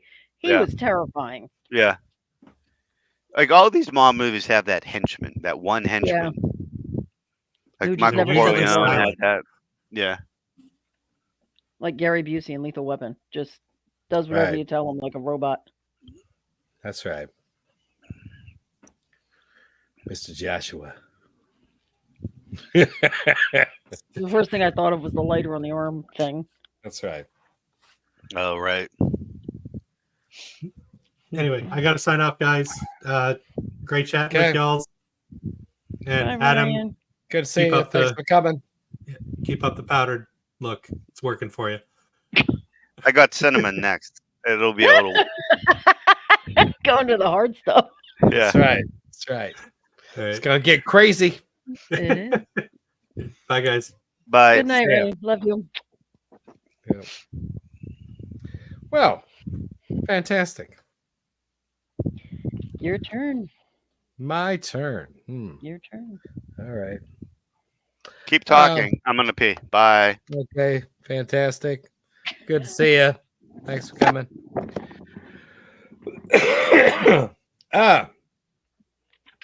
So, I have something very specific Okay. to talk about because, like I was saying before, it's like we have mob movies and they are so prevalent in, our culture that we actually lampoon them and they end up in, you wouldn't think that would be something that you could like stuff into a comedy and Right. somehow be funny, but it is. and I don't know how many people in our group have actually seen this, and I'm just going to throw it out because this is just a bonkers ass fucking movie. I'm going to say Death to Smoochie. Have you ever seen Death to Smoochie? Yes, with Edward Norton. Yes. I don't remember the mob playing a part of that. You get the Irish Mafia. In this one. So yeah. It actually surrounds like we'll say like children's programming. So you get Robin Williams, who plays a character Oh, right. called Rainbow Randolph. And he has this children's television show, but he, of course, gets defamed. He gets caught. I don't know what it was, drugs or hookers or something like that. I don't remember what the hell it is, but he gets caught and he loses his TV show. And the network is trying to find somebody to like fill that slot. And they're looking at all these different people that could go on there, and they come across Edward Norton's character and his character of Smoochie. Now, typically he's dressing up as this character, and he's singing songs and trying to help people down at the local like methadone clinic and things like that. And some of his songs are just fucking hilarious. Like he talks about like he goes down to the methadone clinic to sing songs dressed up as Smoochie, about like getting that monkey off your back and and stuff like that. And he does songs like your stepdad's not mean, he's just adjusting, and things like that. It's Stepdad's not mean, he's just adjusting. Yeah. It's such a fun fucking movie. And I don't even remember. That's really funny. But Robin Williams' character has ties with the Irish Mafia, and it gets pretty crazy pretty fast. So Danny DeVito actually directed this movie. It's fucking great. If you haven't seen it, I totally recommend it. It's got a bunch of fucking laughs in it. It's so great. And Robin Williams, like he plays a character that is having like the worst time of his life, and he is like so upset with this Smoochie guy that he tries to sabotage the show and everything about him, and like he just keeps meaning all these like negative things like as he tries to do this, but somehow he manages to be the most depressing character but also be funny at the same time. So it's incredible. Yeah, like he gets visited by the Irish Mafia characters at one point. They beat the shit out of him and throw him up against the wall and so forth. And he comes down. He's like, "I'll sue your Riverdance ass," and he's like, "I'll send you all the way back home." It's like it's so good. If you've never seen it, absolutely, I recommend. I've never. No, that's a Smoochie. So much fun. Well, all right. Nobody's seen that shit. So sorry. I had a thing about Robin Williams. Yeah. I didn't. After Mrs. Doubtfire, I just like didn't want to watch his movies anymore. I gotcha. Really? Just wasn't a fan. Like, what else did he do? Like after that, like Toys. I didn't like that. 1 Hour Photo. That was good. I liked some of his more serious. But he played against type there, and also Insomnia. Insomnia was great. Such a good. But he wasn't doing the stick. Right. That Robin Williams stick. Right. Yeah. He was doing something completely different. He was absolutely brilliant in 1 Hour Photo. Yes. Definitely. But like he made some of those movies. He made a lot of those schmaltzy movies, like The one where like he goes to heaven. Oh, What Dreams May Come. What Dreams Yeah. May Come, I and love that movie. in the movie That where is he's the such a robot, like beautiful film. Millennial Man or something, Millennium A Man, or he's Bicentennial the Man. Bicentennial Man. yeah. Like his whole thing is of the smile. Like, oh, Yeah. and Doctor, when the doctor to wear the clown nose. Oh, Patch Patch Adams. Like he just That was great. he always liked to make movies that were funny, but Mhm. like horrendously sad at the Yeah. same time. Yeah. Like they had a kind of a goofball-ish thing, but they were also super, super depressing. Yeah. Yeah. And I just was like, nah, I don't know. Fool me once. Yeah. Shame on me. Yeah. Did you ever see Final Cut? I have not seen Final Cut. That one's kind of worth it. What's that one about? That one is about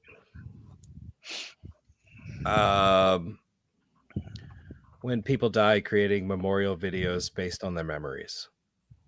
So like you can take like cerebral recordings and create like a video montage of someone's life after they've passed. Okay. And his character basically makes these films, but you learn something about him along the way. It's a science fiction film, but it's actually not that bad. Okay. Not bad. No. I don't want to give you too much. No, I get it. Yeah. It's going on the list. Yeah. Mm-hmm. I mean, it definitely sounds interesting. I would check that out. Yeah. Mm-hmm. But this is, under the idea that you can actually record somebody's entire life. Right. From the time they memory. open their eyes to the time they die. Yeah. I don't want everybody seeing that.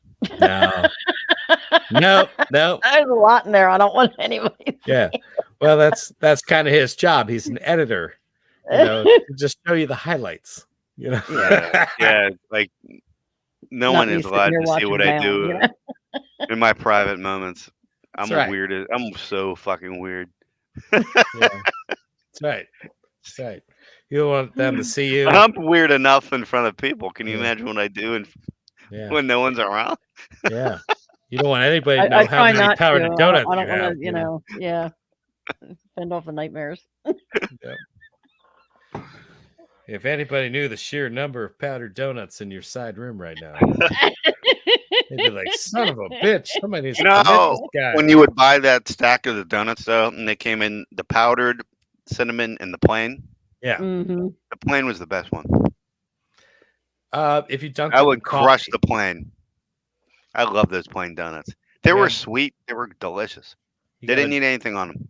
You got to dunk it in black coffee. That's my only stipulation there. I was never manly enough to drink just black coffee. Oh, come on, man. My dad came over during the holidays, and I was making him coffee, and I put cream in it, and he just dumped it in the fucking sink. He's like, "What do you think I am?" He was like, "He's like, where's the espresso?" That's great. That's great. I felt so embarrassed. I'm sorry, Dad. I thought you were with the rest of the fucking world. Yeah. Put a little bit of cream in your coffee. He's like, "You insult my manhood." He's like, what? Yeah. He's like, "What's next? You gonna cut my meat for me?" Yeah. That's like my dad. Yep. Yeah. That's right. Fantastic. Well, all right. So nobody's seen Death to Smoochie, so we'll move on. Nicole. Yeah, sorry. It's all right. Sorry. All right. I got like 30 of them on my list. Huh? Sorry, I just thought of one. Okay. Go ahead. All right. Now this one is one of my all-time favorites, and I always say like, oh, it's the best scene in the movie, but the whole movie is the best scene. I saw it in the theater when I was, 15. I'm going with The Untouchables. Nice. From '87 with Kevin Costner and Robert De Niro and I have seen this, but I will admit that I have not seen this as much as I should because it's a great movie. It's not one that I It is. revisit often. I mean, the cast alone, and it is like one of the most quotable movies. I mean, that whole I gotta watch bring a that one knife to again. a gunfight, Right. That's where it comes from, yeah, right? yeah, Yeah. yeah. Ain't that just like a wop brings a knife to a gunfight? Yeah. Mm. Um, and forgive me for the racial slur I was quoting. Well, yeah. But yeah, I mean, like Andy Garcia, who was so young at the time. Um, it's just the basic story of Al Capone and oh my god, Elliot Ness taking him down. And it has the famous, baseball bat scene, and Yep. it's just Capone was great. I think he gained like 60 pounds for the role, something like that, just to play it. And Patricia Clarkson was great. And one of my favorite scenes was the rooftop with Frank Nitti when he's talking about Sean Connery dying. Who is And Frank Nitti again? Remind me. he was Al Capone's right hand man. Played by. Um, I guess I could look it up real quick. Billy Drago. Ah, Billy Drago. Yeah. Fuck yeah. Yeah. He Billy Drago is awesome. He plays such a great bad guy. He's so creepy. He is. He's yeah, and he's like as creepy as me with the unbuttoned shirt. Bring a knife to a gunfight and stab them while they're laughing. It's so great when he's like, he died like a pig. That accent, I don't know what kind of accent it was, but yeah, I said your friend died screaming like a stuck Irish pig. Like it. That's that whole rooftop scene, It's like, now think about that when I beat the rat. And he just pushes him off the roof. Just throws him right off. Did he sound anything like that? Such a great movie. Such a great movie. I haven't seen it in so long. And as great as De Niro was as Capone, I hate to say it, the supporting cast kind of stole the show. Yeah. He's not the most memorable thing. He's not the most memorable character in that movie. Right. He's not. It's everybody else. Yeah. And he did do a great job, but yeah. If anyone has not seen it, make it a point. Well, hell, you had Sean Connery. You had Kevin Costner. Played Elliot Ness. The whole train station scene when they're getting the bookkeeper and the coach with the baby in it is like falling down the stairs and everything's in slow motion. And it's just so fantastic. Wow. It's been a while, but I have seen it.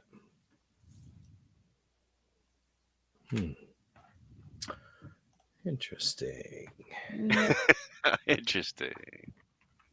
It's Capone, who I just love.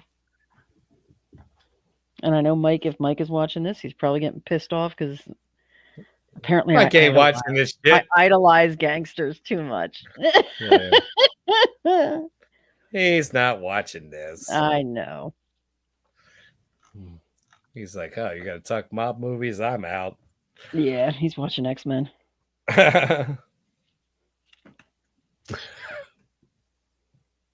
All right. Well, I don't have a lot to add to the Untouchables. You know what? The Untouchables is a lot like another movie that hasn't been brought up yet. But Olin brought it up. Okay. But they're kind of... I don't know. I won't say it because we might want to talk about this movie in depth later. Okay. It's like Dick Tracy. Uh-huh. I mean, Dick Tracy is just an exaggerated version of this movie. Oh yeah. A much more exaggerated version, but it's a cartoon version. But it's the Untouchables. Yeah. Well, Dick Tracy was a comic. Mm-hmm. And they definitely had exaggerated versions of mobsters in the comic. I mean, probably one of the most notables is Flat Top. Flat Top was awesome. Yeah. Yep. He just had this like Mumbles. wide face and this flat, the Mumbles. flat top of his head. Yeah, Mhm. yeah, exactly. Prune face. Yeah. Yeah, prune Oh, face. you got them all down, Nicole. Yeah, Oh, I love Dick Tracy. I love it. Yeah. Saw it in the theater yeah, many, many, many years ago. yeah. And he was a cop who had the first Apple Watch ever. Hmm. Because he could like talk right into it and communicate back with Hmm. his captain or whoever the hell he was talking to. Yep. Breathless Mahoney and. Breathless Mahoney. Hmm. Yep. He had Apple Watch before anybody had an Apple Watch. Yes, he did. Yeah. Was how about the casting in that? Do you feel that Warren Beatty was good casting for Dick Tracy? At the time, yes. At the time, yeah. I mean, like if you made that movie today, there's probably I would go to like, others. what's his name? Thor or something. What is his name? Who? Thor. Thor. I would go with Gosling, Oh yeah, the dead Maybe. man. maybe. I think he'd be a good. There doesn't too young. He's not anymore. Yeah. He's my age. He's like mid. He just played Ken though, because now I can't get that fucking thought out of my head He's every late time I look 40s. at him. He's late 40s. Yeah. Um, Leonardo but he DiCaprio. doesn't look it. That Leo Have can him- do anything. Have him play Dick Tracy. Leo, Does he have can dark play hair in the anything. comic? What's that? Does Yes, he have dark hair in the comic? I believe Yes. so. Yeah. Johnny Depp. Bring Actually, back you know Ri- who would be a bring really back good? Richard Grieco. Who is the guy that used to play Superman? Christopher Reeve. No, the most recent one. I don't know. Oh. Christopher Reeve's Superman. Henry Cavill. I think he'd be a good Dick Tracy He might. Henry Cavill might be. with the fedora and shit. Yeah, You never know. yeah. You never know. Could be. I can see that. Yeah. Maybe who? I'm so terrible with celebrity names. That's why this is always impossible for me. Hugh, not Hugh Grant. Who played Wolverine? Hugh Jackman. Hugh Jackman. Hugh Jackman would be a great Dick Tracy. Wow. I hadn't thought of that. Off the cuff. Yeah. Hmm. Well, you could just say Eric Banya. Let's go all Australian here. He's too old now. Don't but give him a Robert- New York accent. yeah. He's That's too right. old now, but I feel like Robert Downey Jr. would have been good. Oh yeah, Oh, yeah. Yeah, he could be good. I don't know. He's like mid 50s now. Yeah. Is Dick Tracy, a Maybe young even character? late 50s. I don't know. Yeah. Like all I know is from like I've seen a few comic strips of him, and then like Warren Beatty was playing him, so it's like I have no frame of reference. Gotcha. Yeah. I gotta let the dog out, guys. I'll be right back. Huh. That's Okay. that's a euphemism for something. I'm sure it is. Let the Yeah. dog out.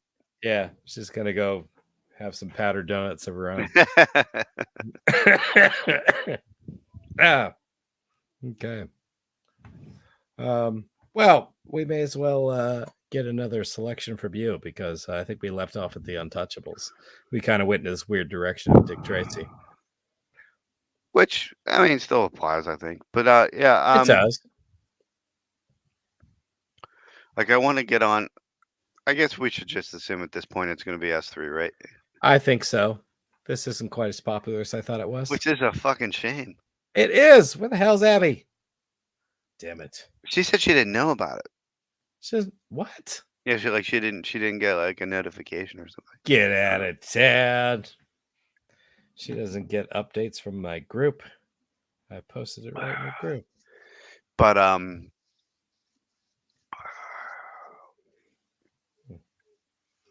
gonna go look at the event because I feel like I mean I advertised it as well. So it's not Yeah. even like, I mean, I put it in. So I It's crazy. don't know what to say about that. I don't know what to say about it. Clint, have you seen Eastern Promises? Eastern Promises? Yeah, I'm gonna say no. it's a Russian mafia movie. It's with David Cronenberg did it, and Viggo Mortensen is the star. Really? And put this on the top of your list. It's that good. If Nicole's seen it when she comes back, hopefully she'll back me up. But Say it again. it's called Eastern Promises. Okay. It's what happens is Naomi Watts is in it, and she delivers the baby of this prostitute who dies on the table. Wow. And then she's trying to figure out, who's the parents of this baby, and she's like a nurse at this hospital, and she does some detective work and finds out that it all comes back to like this restaurant in London that's owned by this Russian family, and they're basically like they're basically the Russian mafia. And Viggo Mortensen plays a limo driver, Okay. but like he starts off as a limo driver. Then, as the course of the movie goes, he becomes the best friend. Like there's the head boss, and the head boss has this son that he doesn't like because the son he doesn't take anything seriously and is always getting in trouble.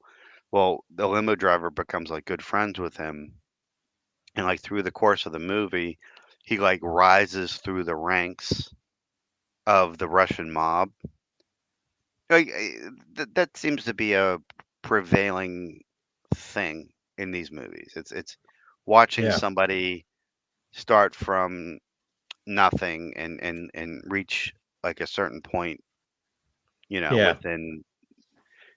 within the Right. organization or whatever. They get made. Yeah.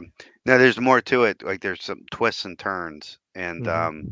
it's brutal. It's a brutal movie. Like the first scene is this guy sitting there. He's in a barber shop and he's waiting to get like a haircut. And it's like one of those old school ones where they have like the razor, Yeah. and like the barber's sitting there, he's all shaky, and the guy sits down, he's like, "Oh, don't worry about it. I don't care. Cut my hair however you like." He thinks the guy's shaky because he's gonna give him a bad haircut or something, because he's a mafia guy, and he sits down and he just lays back like this, and as soon as and they put the towel over his eye, and as soon as they do this, this other guy like walks out, takes the razor from the barber, and like and Yeah. and it's brutal. It's like Wow. fucking brutal. It's Yeah. like it's like realistic, and it's just a really good movie. There's an infamous scene where Viggo Mortensen fights, and I wish Nicole was here right now because she'd be getting her little fan out. They're in a steam house. Yeah. Viggo's like naked, and these assassins come to kill him in the steam house. So he's like fighting these guys, kicking them, balls flapping in the fucking wind. Like you see everything. You see everything. He's like doing karate and like kicking. His balls and dick are flapping all over the place. Wow. But it's like, it's like you would still fight the same even if you were naked, I guess. And Like, that's that's kind of like what they showed. yeah. Just a good fucking movie. It's a really good movie. Paul had said in the chat that it's Cronenberg's best film. Wow. I don't agree with that. I still think it's The Fly. But Okay. it's a really, really, really good movie. Nice. Like he Okay. made 2 movies back to back that we could talk about here. Because the other one is The History of Violence. Have you seen that? Right. I did. And that also has some mob ties to it. Like he Right. made these 2 movies back to back that had like gangsterish shit to them. Yeah. Both starred Vigo. And they are 2 of the best movies he's ever done. They are so good. Wow. I might have to look for Eastern Promises. I mean, have you seen History of Violence? I did. Yeah. Did you like it? Yeah, it's been a while though. Okay. I remember Ed Harris.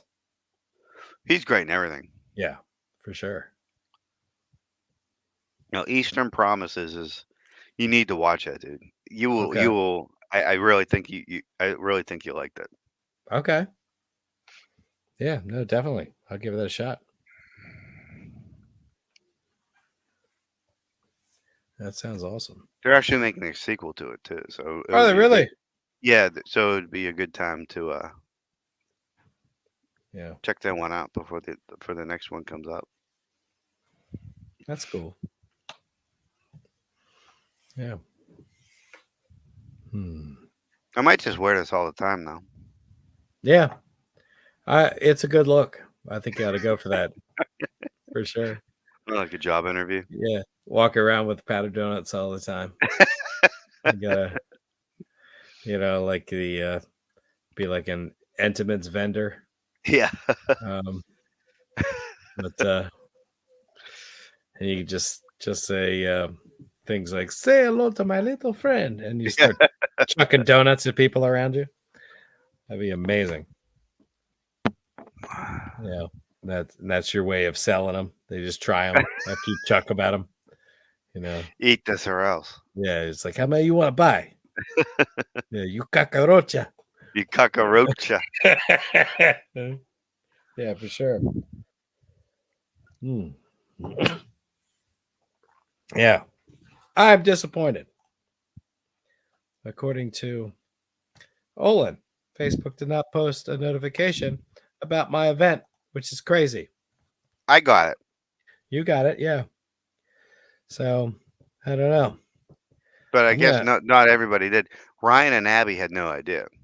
Wow. Yeah, I'm gonna have to start posting it in the chat. I don't know what the deal is with that, but I can't have my regulars not knowing that we got something happening. That's bullshit. So that's crazy. It's crazy. It's unfortunate. It's unfortunate. Yeah. But like Abby could still come on. What's the deal? She's got a friend that flew into town that helped her find her cat. It's this whole thing. Oh yeah. So yeah. she's occupied. That's a crazy story. Jesus. Fucking crazy. I've never heard a story like that ever. No. The fact that she even got her cat back in the first place is incredible. Yeah, it's fucking nuts. Yeah. There she is. Yeah. Welcome back. Thank you. And yes, I literally had to let the dog out. That was not a euphemism. Okay. It was definitely Yeah. Like, we heard the buzzing in the background. Yeah. You're like, let me shake. All you heard was me strangling myself with this fucking necklace I had on. Yeah. Well, it got stuck on the autoerotic asphyxiation. Yeah. No, I leaned over and it got hooked on the knob on one of the drawers in the kitchen, and then I stood up and just went. Yeah. Yep. Nice. Yeah. She was typical night. Tapping a powdered donut on the side of a plate. Yeah. She's like, I'm gonna do this right before I rejoin this chat. Yeah. Okay. Where did we leave off? We were talking about something. We were talking about. I'm waiting for the Eastern Promises. Oh, Eastern Promises. Have you seen Eastern Promises? I have not. My goodness. I've even ever heard of it. Viggo Mortensen fights two hitmen completely naked with his balls and dick flapping in the wind. That does nothing for me. Really? Really? You're like Viggo Mortensen. Nah. Whatever. Now, if it was Sadler, that'd be okay. It's like the same person. It is not. Viggo and Sadler, it's like the same person. They are Except not. he's like 6 years younger. No, Sadler has that smile. My God. Yeah. Well, anyway, it's a really good movie, even regardless of that. It's about the Russian mafia. Naomi Watts is in it. It's a good movie. I do like Naomi Watts. Vincent Cassel, if you know who he is. He was married to. If I see him, I might. Anyway, good flick.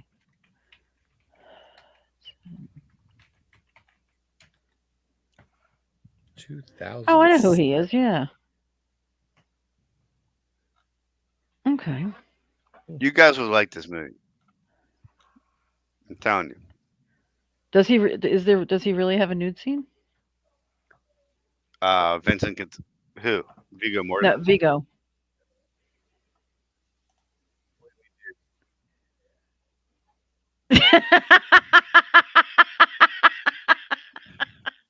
Point taken. Point taken. Absolutely not.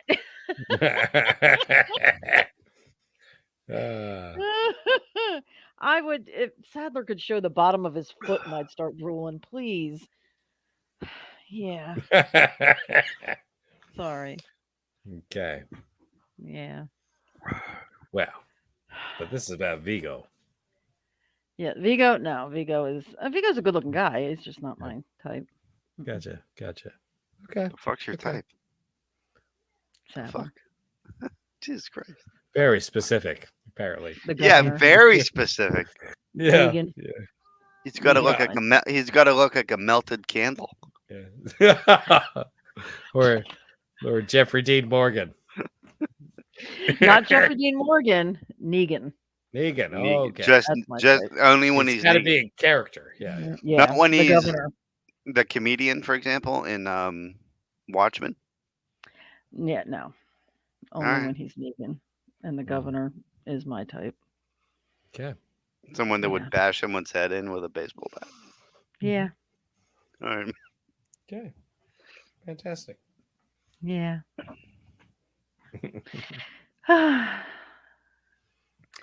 Well, that's... Anyway. All right. Scene playing in my head when he stepped out of the trailer with the bat, and I just, whoo, yeah, very nice. Go on. All right. Well, then he beat the fuck out of Glenn's head. Yeah. Oh, yes, he did. Eyeball popped out and everything. I was all fucked and up. Made fun of him. Yeah. That was so fucked. Wasn't it?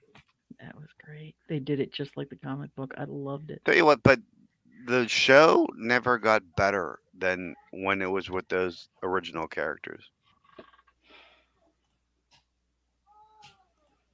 When it was Glenn, when it was Shane. Woof, woof. I stopped watching. I really did let the dog out. It's a euphemism. She let the dog out. Euphemism. The dog is now on my bed. Yes. All right. Oh my God. Well, I'll give you one. Yes. Anybody remember a Matthew Broderick movie called The Freshman? I know it's a thing.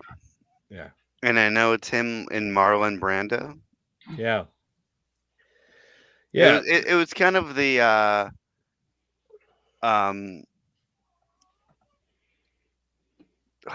fuck. What's that psychiatrist movie with Analyze This? Analyze This. It was basically Analyze This before Analyze This.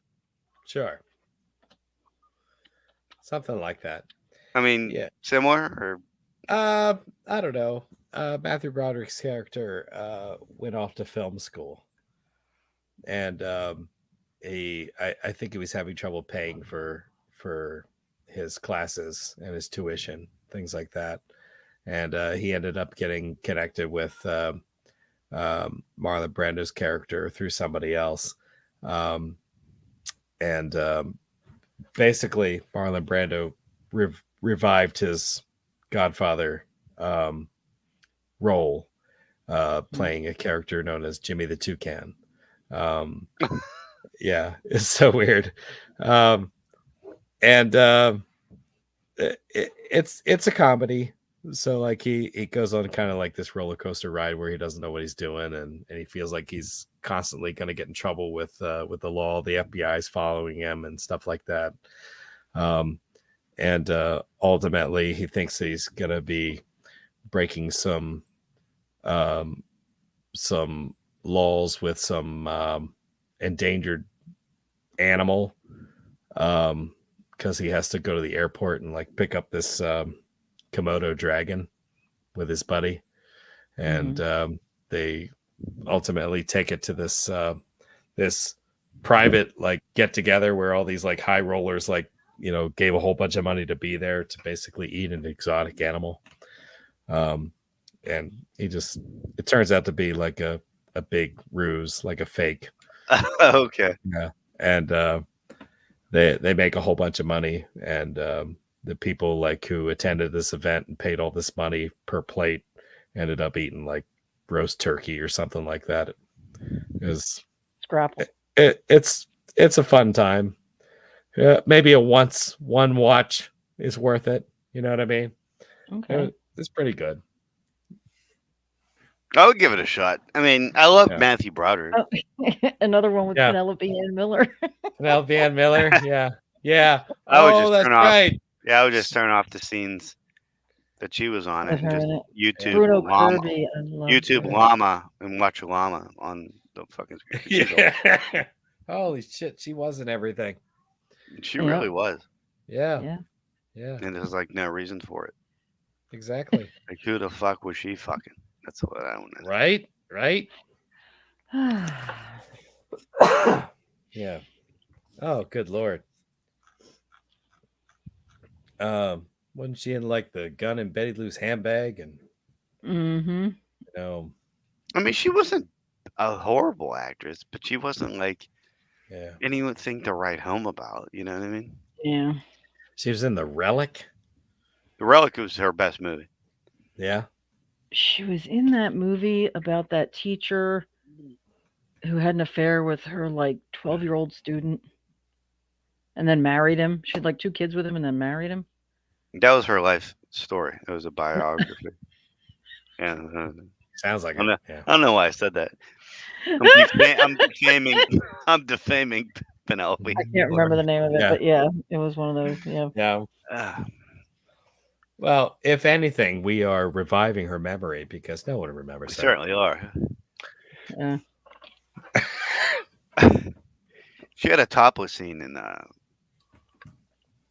the movie I mentioned earlier, Carlito's Way. Oh.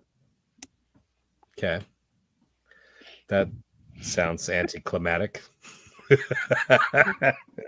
was like a plank of wood getting undressed. Right. Jesus. Yeah. Somebody drew nipples on a chalkboard. This is hot. It's so fucking hot. I'm sure. Oh, you're not holding a table? Oh, interesting.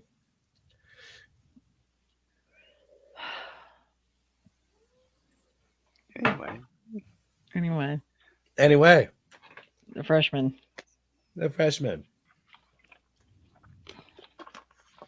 Yeah, it was a good movie. I remember watching it. Oh, good Lord. Like an unreasonable number of times when I was a kid. That good? You liked it that much? I don't know why I saw it that many times. Other than, right. I think I saw it like twice in the theater. And then somehow we must have gotten like a free weekend of like Showtime or something like that. And we recorded it. And then because that was my entertainment at home was watching, like VHS tapes over and over and over again, that I managed to see this movie like another like 3 or 4 times. Yeah. That could have been it. Yeah. I think that's what it was. I will say that I saw this movie an unreasonable number of times. But it is good. So if you get a chance, you see it somewhere, check it out. Oh, well. Mm-hmm. All right, Nicole. Guess you got to let the dog out again. No, I don't have to let the dog out again. Once was enough, huh? Once was enough. Yeah. You're still shaking. Jesus Christ. Can't. All right. I got so many on my list. I can't even. Yeah. All right. I'm gonna go with. I'm gonna go with The Last Don, which was a miniseries with Danny Aiello, Jason Gedrick, Kirstie Alley, Joe Mantegna. Oh wow! Yeah, huge cast. It's one of my favorites. Again, it's a mini series, so it's like 6 hours long, but it's an amazing movie. It's basically this mob family, and the daughter in this family, Rosemarie, falls in love with the son of a rival mob family. So like a Romeo and Juliet type thing. Right. Her her family forbids it, and finally her father says, yes, you can marry him, but I'm not going to be there. We're going to send Joe Mantegna in my place, who was a member of, like an uncle. And they allow them to get married. They have their wedding night. And then on their wedding night, her family comes in and kills her new husband. Yeah. Which starts a war, but it wasn't until after she got pregnant. And she knew that her uncle was one of the people that killed her husband, also her brothers. So it basically, you see her like slow descent into madness, like she just goes crazy. And it's basically the story of her father and the family and this uncle who, forgive me, he marries Penelope Ann Miller. Damn it! I'm kidding. Are you not? What the fuck? Wow! What a night! I know. Into. I know.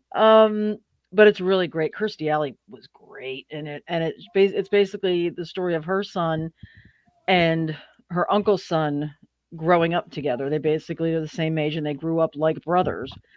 And one is, I can't say one is good because they're a mafia family, but one is a decent human being, and one is just batshit crazy, violent. No morals, no conscience, nothing. And it really is good. And they actually did a part 2, continuing after that, which was good. It wasn't as good as the first one, but if you haven't seen it, I would recommend it. I have not. Daryl Hannah's in it. Yep. Wow. Daryl Hannah. Sounds like a major time investment. It is.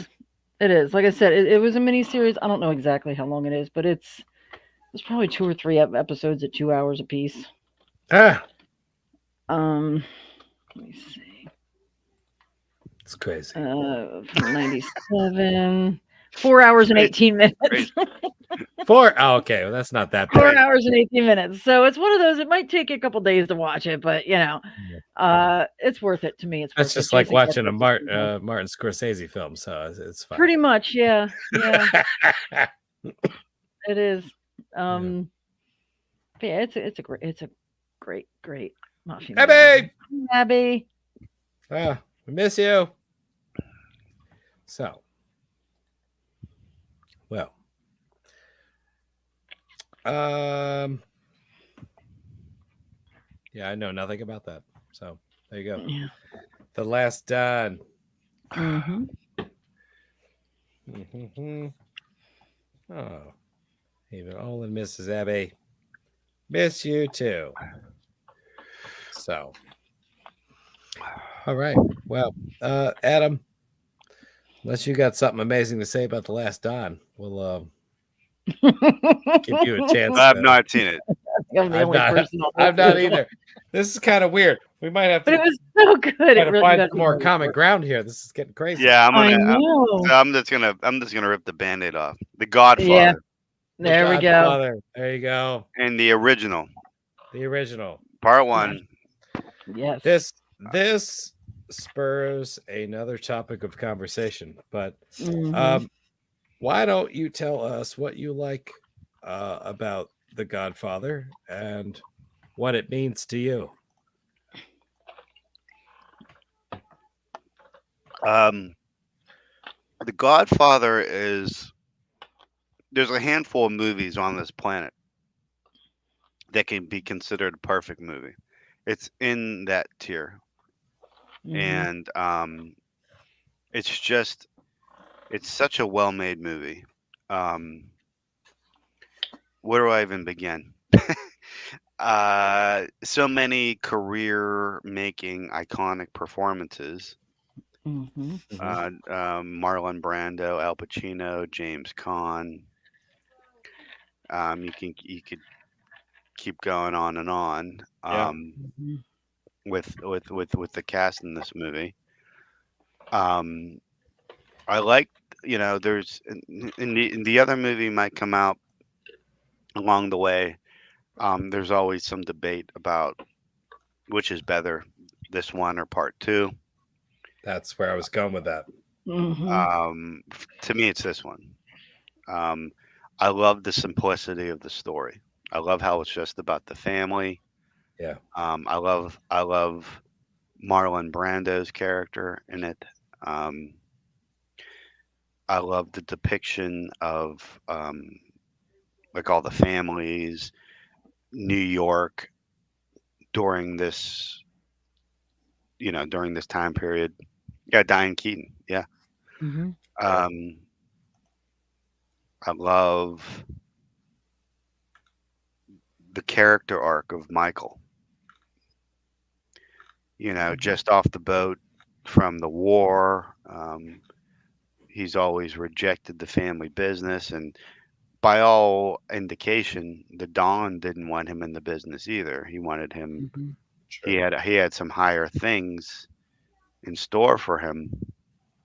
Unfortunately, his sons could not bear the weight of the throne when given to them, and they um, Hmm. dropped the ball. And I mean, Sonny's anger. The one thing that the Don always was patient about Yeah. things, and that's one thing that Sonny never had Right. was He Mhm. was patience, always. and he was very impulsive, and because of that, he Yeah. died. Yeah. Mhm. And Fredo was just didn't have Backbone. the backbone to be Yeah. the Don. So all of the burden fell on Michael, who was always the smartest of the crew anyway. Right. Mhm. And just his character arc of wanting nothing to do with the family, and then as soon as his father gets shot, it's almost like some dormant gene or some dormant part of his brain gets flipped. Mhm. Right. He's like, okay, I got to protect my family, and he turns into like this totally other person. But it's very gradual. Yeah. I love, Mhm. I mean, the scene when he has to go to the restaurant with the police chief and Falasso or whatever his name is. Yeah. You know, Mhm. he has to find the gun behind the toilet. Like, it's one of the greatest scenes in film history. Yeah. That scene when he actually got back to the table defined him as an actor. Yeah, when he's sitting His there, entire face, his yeah, whole and he's just every like, facial expression he had, you could see it went between, you know, fear, doubt, and then finally he just that's in it, and he did it. resignation. And when the train started going, and Mhm. that was basically his key because it was going to muffle the gunshot. Yep. That's when Yeah. And the he. way he just But how dropped the about the gun. fucking? He shoots the cop in the throat, Yep. and then in like one of the most brutal deaths, like Mhm. outside of like a Fulci film, Yeah. like like like very like very often in the 80s, like somebody gets shot and they die immediately or stabbed and that's one of the closest depictions of what actually happens to you if you get shot. You don't get killed right away. No, You you s- bleed out. yeah, you bleed out. You sit there and you go, Yeah. "What the fuck just happened?" And anyway, Yep. I love when he flees to Italy. I love when he falls in love with Apollonia. Abalone. Mhm. I mean, that entire section of the film is gorgeous. Mm-hmm. Italy's gorgeous. I've never been, but Mm-hmm. according to the movie, it is. Yep. And I love that. And it's just, it's a perfect film, Mm-hmm. It is. and I love it. Talia Shire. Talia Shire's in it. I mean, she plays a bigger role in the other movies. Yeah, she's a little bigger in part 2, but Luca Brasi. I can't scene- even. That Like scene you when he said, gets it's stabbed in the movie. hand and they wrap the cord around his neck and he's just with his tongue hanging out, Yep. sleeping with the fishes. Like The whole so baptism many, scene. the baptism scene, like the whole Mo Green visiting Mo Green in Vegas. Yeah. Was that part 2, or was that the first? No, one? this was that was this one. Okay, I'm that's thinking when, of when he went to Havana. I'm thinking of yeah, and getting that's close part of the to- reason. And somebody will bring up Godfather 2 eventually. Yeah. I'll save my shit for that. But I have issues with that whole subplot.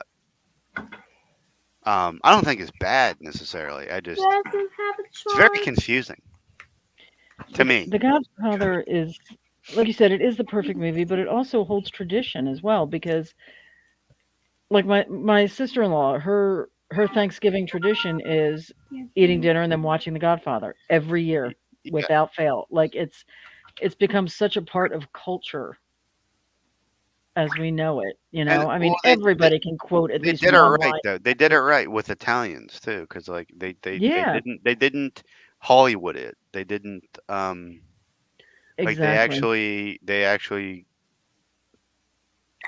um did the lengths they needed to like kind of like uphold their Yeah. traditions. I mean, the horse head. I mean, that is parodied all the time. The horse said. That's Still, what I mean. 50 Like years later. this movie's so iconic that I forget about shit like that. Yeah, like all the little stuff, and take it to the mattresses. Tom Hagen. Tom Hagen, Yeah, like fucking. everything. The fire hydrant fight scene Yeah. with Sonny and Oh, yeah, Carlo. when he's beating the shit out of When he's beating the guy shit out of Carlo. who beats the shit out of his sister. Yeah. Yeah, and then Yeah. eventually the toll booth thing. Every time I go through a toll booth, it comes to my mind. Like it's 21 p.m. there's so many references in there that leave the gun. But it's take the different though. bullet. Like they did just enough to give everyone their own characters. Yeah, yeah. There's something Like in it for Sonny everyone. always takes a piece of bread and dips it in the sauce. Yeah. That's like his fucking thing. It's And 9:21 p.m. it's 9:21 p.m. It's not actually. It's Yeah. Actually, it is. It is 9:21. Yeah. That's right. Oh, you heard her watch. Yeah. Catalina got a Christmas gift that's the VTech company made something that's very much like an Apple Watch. So she's Okay. there where we just charged it. She's setting it up. So oops. The scene when Michael has to hide the Dawn in the hospital. Yes. Yes. And then he's outside. That guy was just coming to deliver flowers. That's it. Mm-hmm. Yeah. And then he takes that guy, and they go outside, and they have their hands in their pockets like they have guns. Yeah. Mm-hmm. Like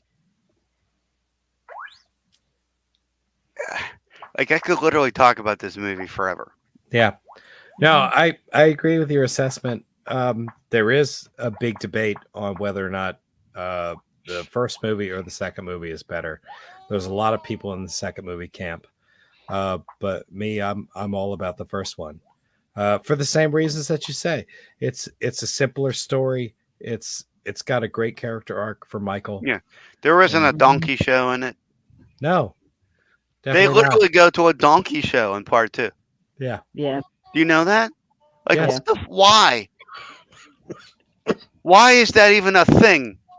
Well, I they don't know. needed that scene because that's when Michael finds out that Fredo betrayed But him. it could have been anything. But I agree. donkey I agree. It show? could have been a cockfight. It could have been, I mean, it had to be something underground because of That's where they the true were. But Cuba?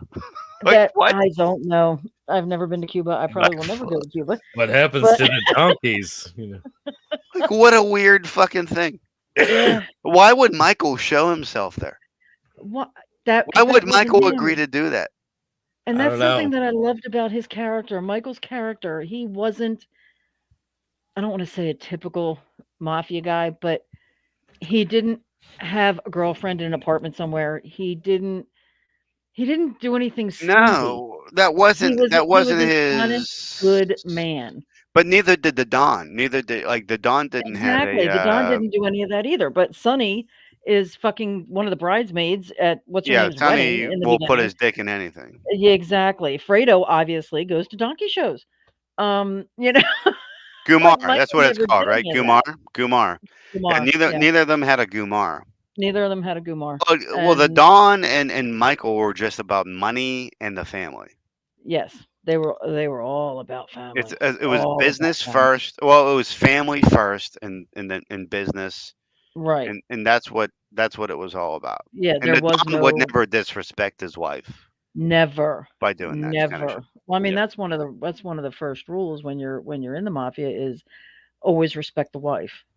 That's why you have a Gumar. You as you long as the respect your wife wife. respects you, right? Exactly. Yeah. Um, Um, because your wife is the one that's home raising your children, you know. while you're off And being a man. yeah, pretty much. Uh, but I gotta say between the first and the second, and I love the second. I do. I love part two. We might as well just talk about part two too. We We might might as as well. well just Yeah. get into it. Part two is fantastic. I love the It is. backstory. It is. De Niro as Vito is phenomenal. Yep. That scene when he kills the Black Hand and he's Yep. standing there And with the he's towel he wrapped has around to his wrap face, the gun wrapped, and and the he. light is just flashing, and he's in the corner, and it's just dead quiet. That's one of the greatest scenes in movie history, in my opinion. I think it's fucking fantastic. But the How first did they one even is get New York to look that old again? Like it's almost like they do it in Once Upon a Time in America too, hmm where like the cinematography is so beautiful because it really looks like early America. it's Francis Ford Coppola. He's a genius. It's just fucking amazing how they do it. It is. It Um, is. we ventured into Godfather Part Two, Clint. Yeah, we Oh, figure we may as well okay. knock them all out while we're You talking. may as well. Well, it's hard. It's hard to not. It's hard to talk about one without the other. Yeah. Um, We see how Connie kind of goes insane since they Okay. killed Carlo, and she knows they killed Carlo. She basically turns into a right. whore who doesn't Well, give a shit about her kids. Uh, yeah. but by Gotcha. the end of the movie, she changes again. She She goes changes. back to But that's what she was. totally like I get it though. Like that's a character thing. She did Yeah, all she that. was rebelling. She um neglected her children. She did all hmm that because she knew it would hurt Michael. Yeah, and That's she how wanted to mad. get back at him for That's how killing mad her she was at sister. him. Yeah, her And husband who beat then, the shit out of her regularly and cheated on her regularly. She got mad. That I never understood. well, I mean, he I'd be killed. thanking He him, killed him. He killed him. So beautifully, I might add.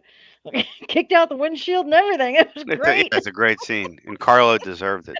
Arlo does it. I loved how he thought he was getting away. I do too. I love He's that like, relief in his here's your face, like plane he's going tickets. to the Get in the airport. car. Yeah. No, you ain't going nowhere, motherfucker. We're not leaving the driveway. Um, I'll tell you one thing about that movie. It took me a long time to realize. You know the scene where there's the senator who is talking shit to Michael, and he's like, "Yeah, fuck you. I don't like your family and your hmm whole and all your in your Goomba ways or whatever." Yeah. Uh-huh. And then it cuts to like the brothel, and one of the girls was horribly mutilated and killed, and Tom Hagen just happens to show up and says, "We'll make this all go away." hmm Um, as a child, not as a child, when I first watched it, I just figured I thought he just got drunk. He was fucked up, and he did something to that girl. It took me, a while to get that Michael made that happen. Michael killed that girl in order to get that senator in his pocket. Hmm. Did you guys catch that, or do you get a different? Do you have a different interpretation of that scene? My thing is, he had the senator drugged, so he didn't know what was going on. Mhm. Somebody else killed the girl, Right. and then the guy wakes up and he's in trouble. Right. And now he's in Michael's pocket. Right. But that was all orchestrated by Michael. At the time Right. when I watched it, I didn't catch, because I love it, because back then they made you figure shit out on your own. Yeah. And I really think that that's what happened. And that was Mario Puzo, Well, that was part 2. who Did he write wrote. part? I don't know. He might have. Actually, he might have done the script. He might have been a consultant on the script.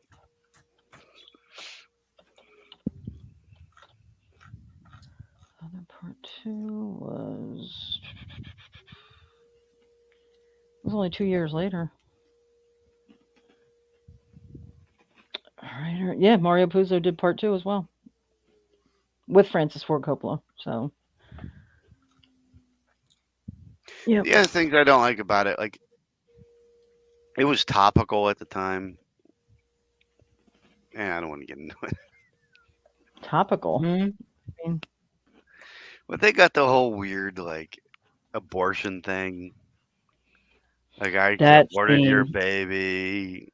It's like, Oh all my right, God, like, Michael, you're so blind. did we have to do that? And then and the other thing was, no, there's another thing. But also, it's just like, I didn't like the Cuba stuff. I didn't either. I love all the Vito. I love all the young Vito stuff. Yeah, it I was the did, Hyman Roth thing and that some I of the wasn't. Hyman Roth stuff I don't understand even to this day. Yeah, It was just it, too convoluted. yeah, and it was at the end of the first one when she talks about the abortion. The magic She's of like, part 2 is the Vito. yeah, yeah, when he goes back and kills The guy that killed him, or the guy that killed killed his his father and family. his brother. Yeah, Yeah, Yeah. and his mother. Yeah, and his mother. that was great. That was a great scene. He just stabs him and then spits on him. Yeah. But, like, it's so funny because that old guy was so old He at was, that point. yeah, But it was just the principle. yeah, You yeah, killed my family, I'm going to kill you. Like, he yeah, probably had only exactly. like a few months left to live anyway. Yeah, Right. but Right. he was going to take him out painfully. Yep, and he did. Mm-hmm. There you go. Yeah. I love this scene in part 2 though, like when he meets can't remember his name, but the guy that they go with to go steal the rug. It was Bruno Kirby. Oh fuck. Oh, look it up. Oh my god. Oh god. I hate to look things up. It's like cheating, but sometimes I just have to. Oh my god. Bruno Kirby's character. It was Clemenza. Clemenza. Thank you. But the young, but it was young. It was young Clemenza, Young Clemenza. Yeah. and he's like, I know how to return a favor. Do you want a rug? And he's like, yeah, I want a rug. And they go to the house, and he's like, my friend forgot to leave the key. He won't Yeah. mind if I just bust the door down. And then somebody comes to the door and they're hiding. Oh god, that was great. It's so awesome. I get so happy just thinking about those scenes. Yeah.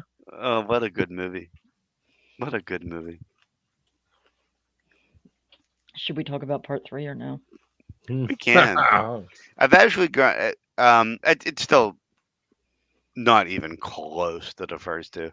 I've No. kind of grown a little bit of appreciation for it, mostly because of Andy Garcia. Yeah. Yeah. But they made so many horrible mistakes. They did in not that bring back movie. Tom Hagen, which Yeah, you need to bring back Tom Hagen. You need to not cast Bridget Fonda. Sofia Coppola. Yeah. Oh, she's awful. I'm sorry. She's You just need an to awful not. actress. Yeah. The whole story with like the Pope and shit. Like, Yeah. but not only that, but like Michael, like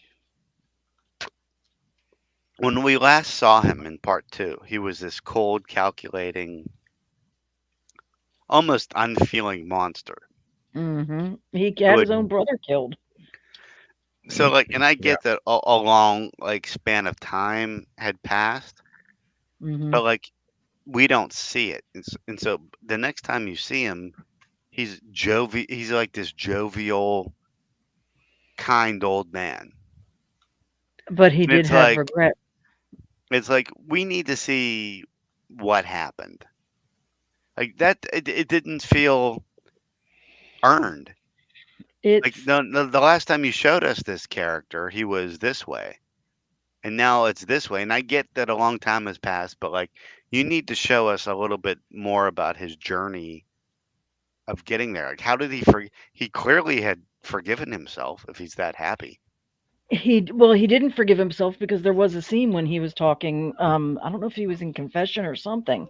But he was basically crying and saying, I murdered my mother's son. So he did have regret, over that. He was showing remorse. It just But I felt do like know the older you get, there doesn't necessarily have to be something that happens to make that change happen. The older you get, the more mellow you get. And it is true, yeah, the older you get, the more mellow you get. Yeah. I mean, like my dad was It was not the just same such a person that it was that he just was at 50, such a stark contrast. Yeah. It was, yeah. I mean, the last time we left this character, he had just shot Fredo, and he was Mhm. sitting in his boathouse looking foreboding as fuck, as that awesome Godfather Just music sitting there played. like, That's why it's just yeah, like to go from that to dancing with his daughter and giving $100 million to a church is, it was just a little much. that right there was enough to make me not like it. Yeah, right. Well, even then, he was trying to buy But, himself into heaven. yeah, pretty That's much. what that's all Yeah. about. Yeah.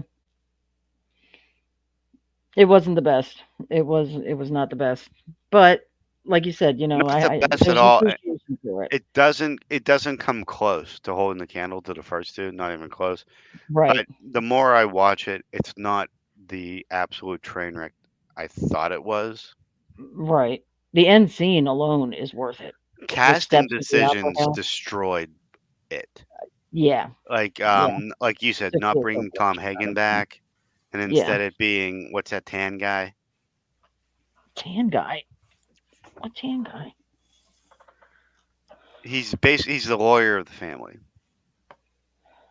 Tan He's guy. famous. He's famous. Oh, George Hamilton. Yeah, George Hamilton. He's Yeah. basically playing Tom Hagen's character. Yeah, and that was just awful. Right. There was no reason And for then that. like Sofia Coppola. I mean, say what you will about her movies, but she's proven to be somewhat talented. But not in front of the camera. Not in front of the camera, exactly. She's a great director. She can't. No. I love Lost in Translation. I love that movie. A lot of people hate it, but I like it. I don't think I've ever seen it. It's her and Bill Murray.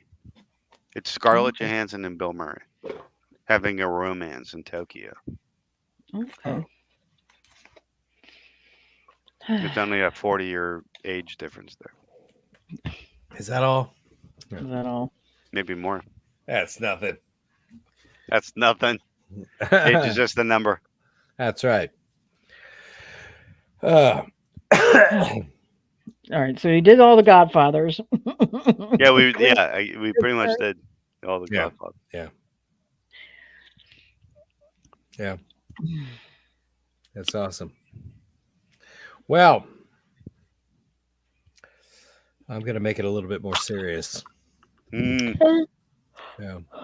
Excuse me. It's all right. I mean, I really don't think that you can think about mob movies without thinking about Chris Kattan. So fuck. I was hoping you'd bring this up. I was so hoping you guys would bring this up. Because if you didn't, I was going to. Because I love this movie. Freaking yeah! It's Adam left, so he can handle it. You bring up the real shit, and he just ducks out. Yeah, there it is. So, I love it. fucking Corky Romano. I love Corky Romano. It is one of the funniest movies ever made. I love it. It's so fun. Like I love it. I'm not a big Chris Kattan fan, but I mean, this was It's not even probably him. one of his shining moments. You know, It's not even him. It's Chris. I know, Penn but and- freaking yeah. Peter Falk. Peter Falk Falk and was great in this. Fred Ward was in this. Oh my god, who was the other brother? Chris Penn. No, the other one, the one who Oh. couldn't read. Peter Berg. Peter Berg. Yeah. He couldn't read. Chris Penn's gay. Love how Adam just like he's gone. He's like, Adam's done. like you guys talk about this. I'm out of here. I'll come back when you're done. Oh, Blazer came off. Look out. No, like, remember that episode of Seinfeld when he wore the pirate shirt? Yeah. Yeah. Like, I don't want to wear the pirate shirt. I don't want to be a pirate. I don't want to be the pirate. Yeah. That's right. Oh my god. Yeah. Fucking when he's being held hostage by the skinheads and they have to come rescue him. Oh my god. Yeah.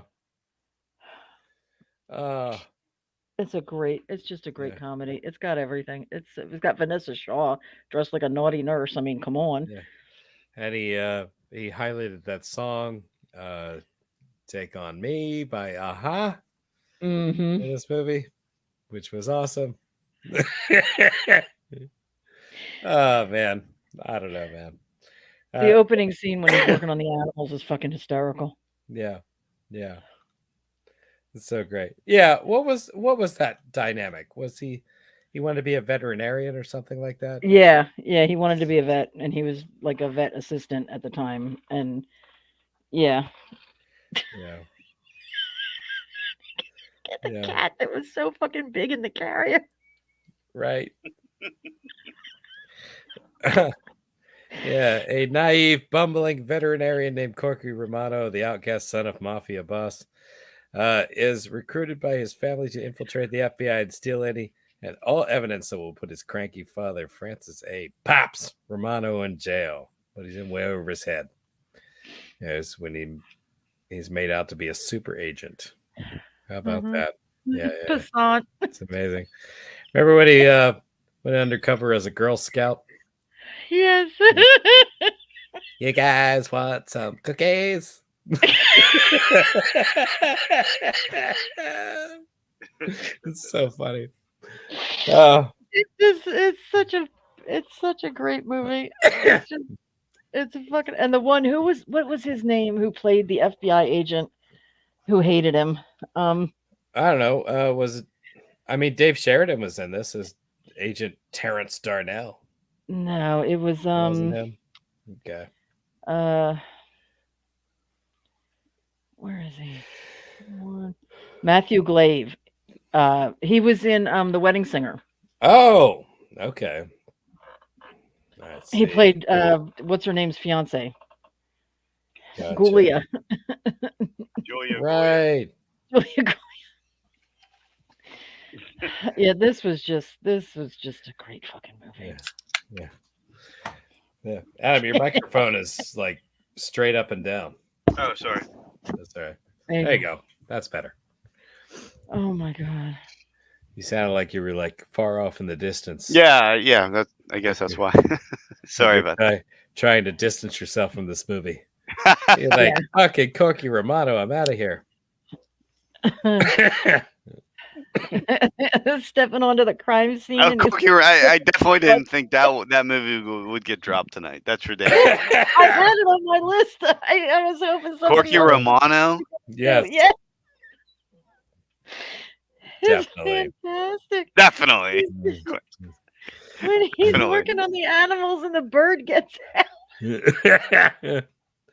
I mean, you see the screen name I chose, correct? Clint Romano. Oh my god! I just asked. Put that together. Yes. And then I didn't. Oh god. Yep. that nervous laugh when he. I'm gonna have to watch that tonight now after this. I can't open it. I can't. Yep. And I'm telling you, Chris Penn never looked hotter than when he took the baseball bat out of the trunk of that car and they went in and just beat the shit out of the Nazis. Yeah, about that. That was great. Let's see. I wonder where that's streaming. Let's see. Oh, that's bullshit. I'll have to rent it. Yeah. What the? Oh my god. It might be on. I mean, it's okay, but I didn't want to pay for it. I actually think I have the DVD. Oh. Well, I think I do. Yeah. Huh. Okay. Worth every penny. How could it not be? Strangely enough, it did not make Paul's movie server. I might have to pull out the DVD. May have to do that. Well, okay then. I just can't believe everybody wasn't as fired up about this topic as I was. Yeah, I am. I don't know. We don't. I know. I mean, I know you are obviously. Like, we don't go off the cuff like this very often. No, it's very kind of cool when we can veer in a different direction and nobody's fucking here. I know. Like I said, this is the longest list I've ever had, and this isn't even all of them. It's an entire page filled, and it's not even. Yeah. I like most of the time with gangster movies too. Like, you can count. Like, not everyone's going to be Ryan. Most people have seen these movies. Yeah, exactly. Most people have seen the Godfather, and so you would just think that there would be a lot of discussion to be had with those movies, but right, just us. Just us. When's the last time the Bacons were on? It's been a while. I mean, because it like 7 o'clock for us is midnight for them. So I mean, and they've just been. But that's why we do it so early for us. Yeah, exactly. Like 7 o'clock, it's not easy to become available 7 o'clock on a Saturday. Right. When you have a child, it's not. Right. That's true. It's not. That's right. 9 o'clock is much easier, but right. I get it when they were coming on. Right. Yeah. I guess I could roll it back a little bit if I'm not going to see them. I mean, I want them to come on. Yeah. Just, they just haven't. That's true. Yeah. No, they've not been having the best time. No, I guess their health is. Well, I guess we shouldn't talk about that here, but anyway. Right.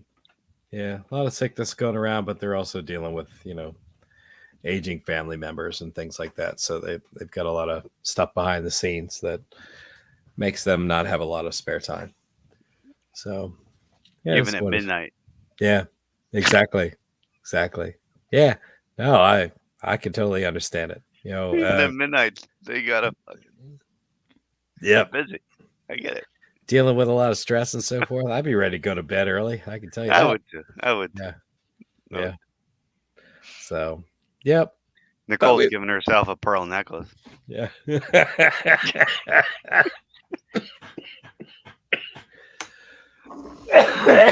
Oh, you take that off. Christ. I get fidgety. Yeah. I can't sit still. I'm like, there you go. Uh, All right. Well, I feel like Corky Romano was the highlight of the night. yeah, think it it was really too. was. Yeah. definitely. Yeah. Yeah. Chris Kattan finally made his Mafia family proud. Yeah. I want to hear you do that line again. What's that? Oh, Girl Scout. do you guys like some cookies? So stupid. But it's so funny. I love that kind of humor. I love that airplane type humor. I love it. Yeah. All right. Well, I guess we'll move on to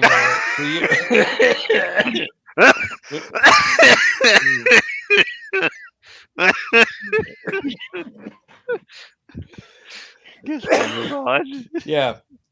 I don't know how I'm going to top that. Yeah. How could you? Yeah. One of my 400 movies listed here. You have any more female empowerment Mafia movies? No, that was the only one. That was the only one? Oh, okay. That's the only one. What? I think we should make another one. Yeah. Definitely.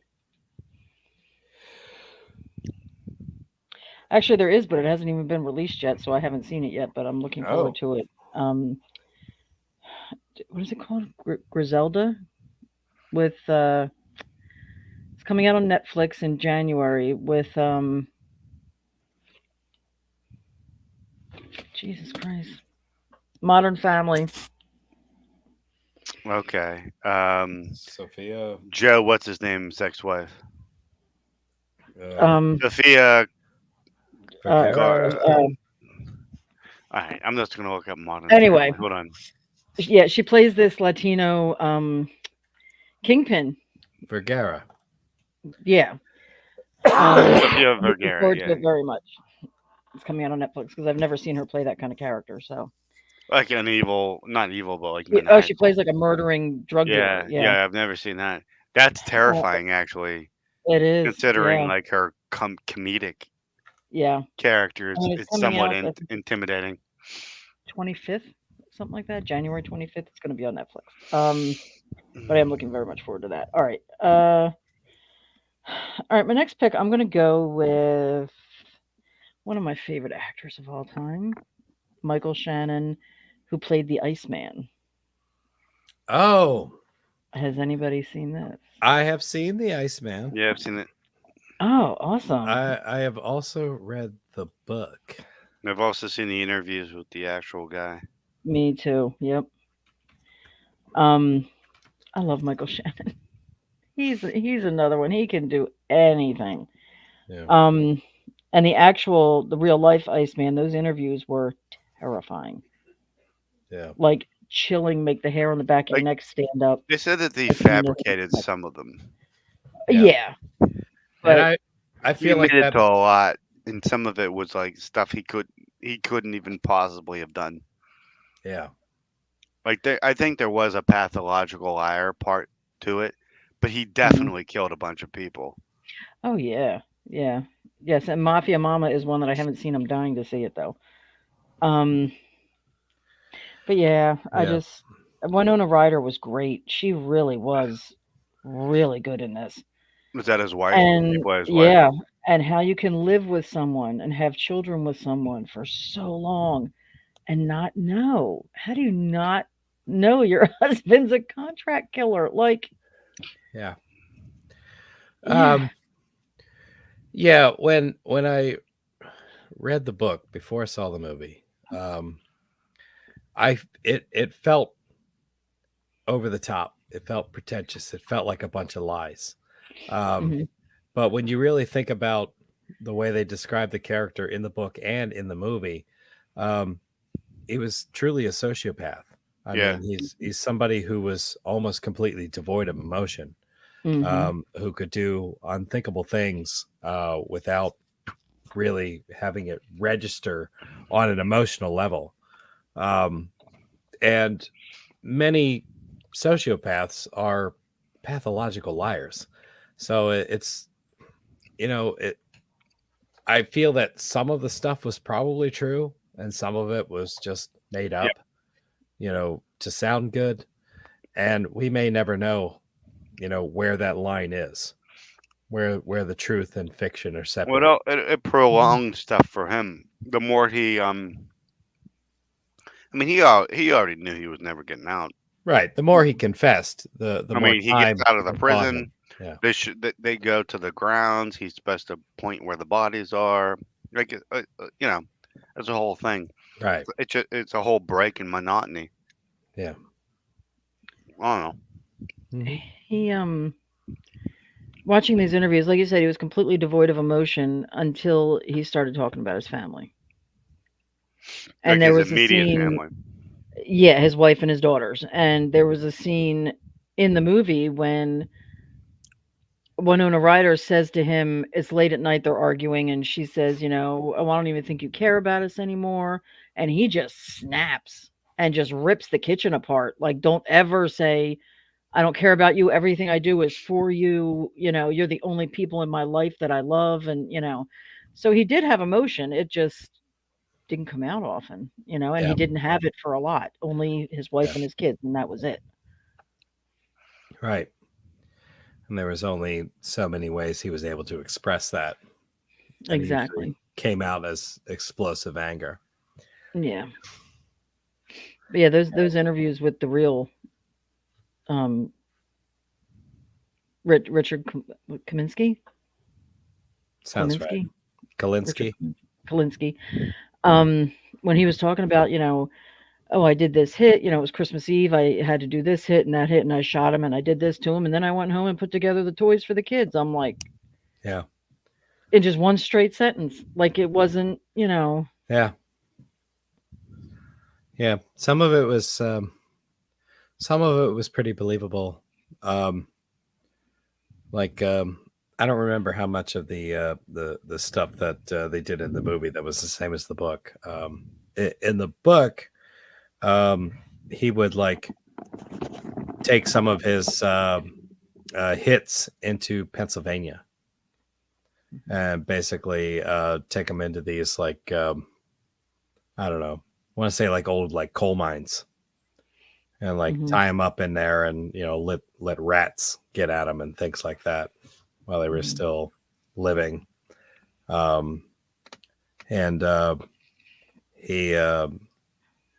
thought it was pretty interesting how one of his weapons of choice was like a semi-automatic 22 rifle.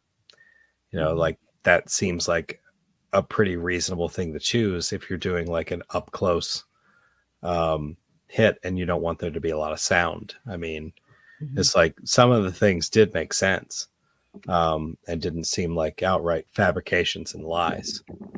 But but the movie itself didn't focus on a lot of that stuff. Right. It was more on his family and right. Yeah. I seem to cut a lot of that shit out. Yeah. Well, I should. Did I put that on the banner? Maybe I didn't. Yes, you did. I did. Yep. There it is. Okay. Well, other than the Iceman, what do you got, Adam?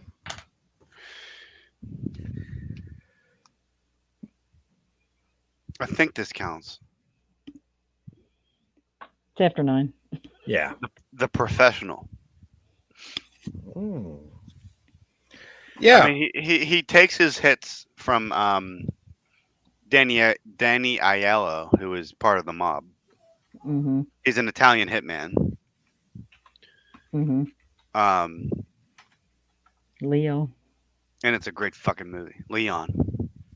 Sorry. Leon. Yeah. Natalie Portman was fucking fantastic. She was. I will say, and I love this movie. I will say, within my last watch, I always poo-pooed the there's an inappropriate relationship between her and Leon. I always was like, yeah, they're making a mountain out of a molehill. Like, fuck, whatever. It is what it is. Yeah. I watched it recently. It's not okay. It's not okay. It's not. It's not okay. It's not. She. It's like every pedophile's fucking wet dream. Like, Oh God. like that's how they make it though. I never got that from that. Well, they might have been going a little bit like over the top with that to describe Leon's character. I mean, it's not. Look, it's a romantic relationship. Let's get that out of the way. It's Okay. not. And when I first saw it, I thought it was more of a father-daughter thing or like a paternal thing. It's not. Yeah. It's not at all. Yeah. There are romantic things happening there. And especially when she comes out dressed like Madonna. Touch me for the very first time, singing shit like that. Like my skin was crawling to the back of my neck. I looked like fucking Frank from Hellraiser. Yeah. And like I've denied it for so long. Like, but it's because I love that fucking movie. I love that movie. I love it too. But like, look, there's some shit happening there that is not cool. Yeah. Yeah. I'm Yeah. gonna have to watch it. Me too. I actually thought about it the other day, and I didn't watch it, but I need to go back. It's a great movie. It's just like, what were they doing there? That's a conscious decision that was made by the director. Yeah, I think they want you to feel uncomfortable. I think and if that's the case, I guess that's brave. I guess because he was a fucked up guy. Yeah, I think they were trying to paint the picture of his arrested development, like maybe, okay, because you might be right.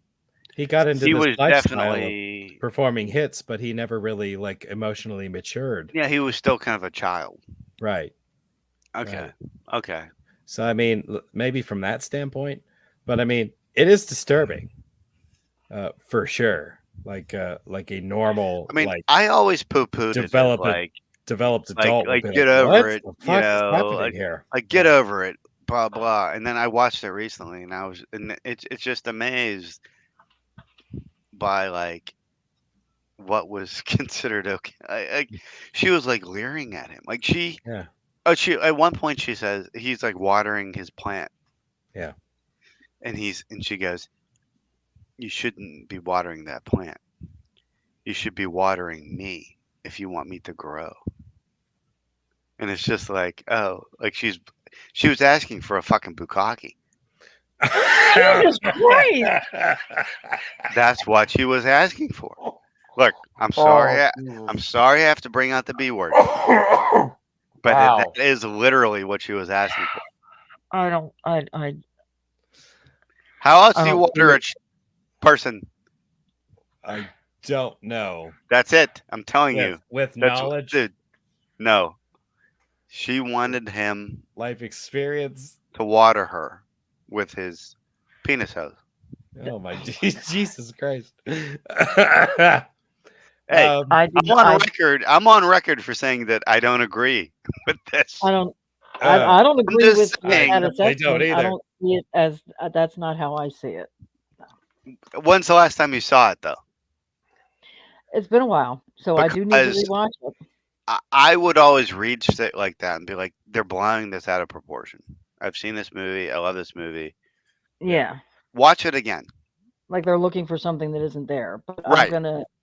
But it's there. Too is just but it's fucking there. It's there. It's really there. And they made her act like that way. Like it was a conscious decision.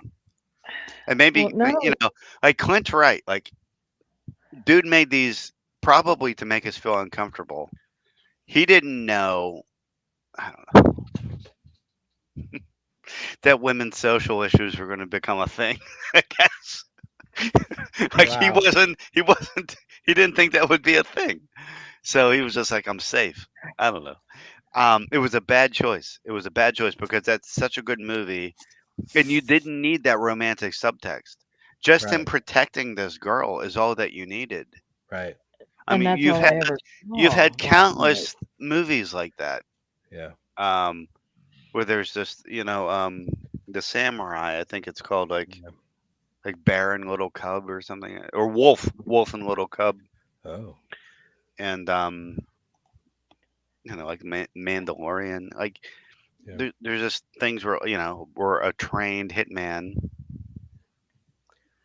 It's like the Oscars. There's like 6 different outfits. Yeah. I walk out and I come back in with a new one. That's right.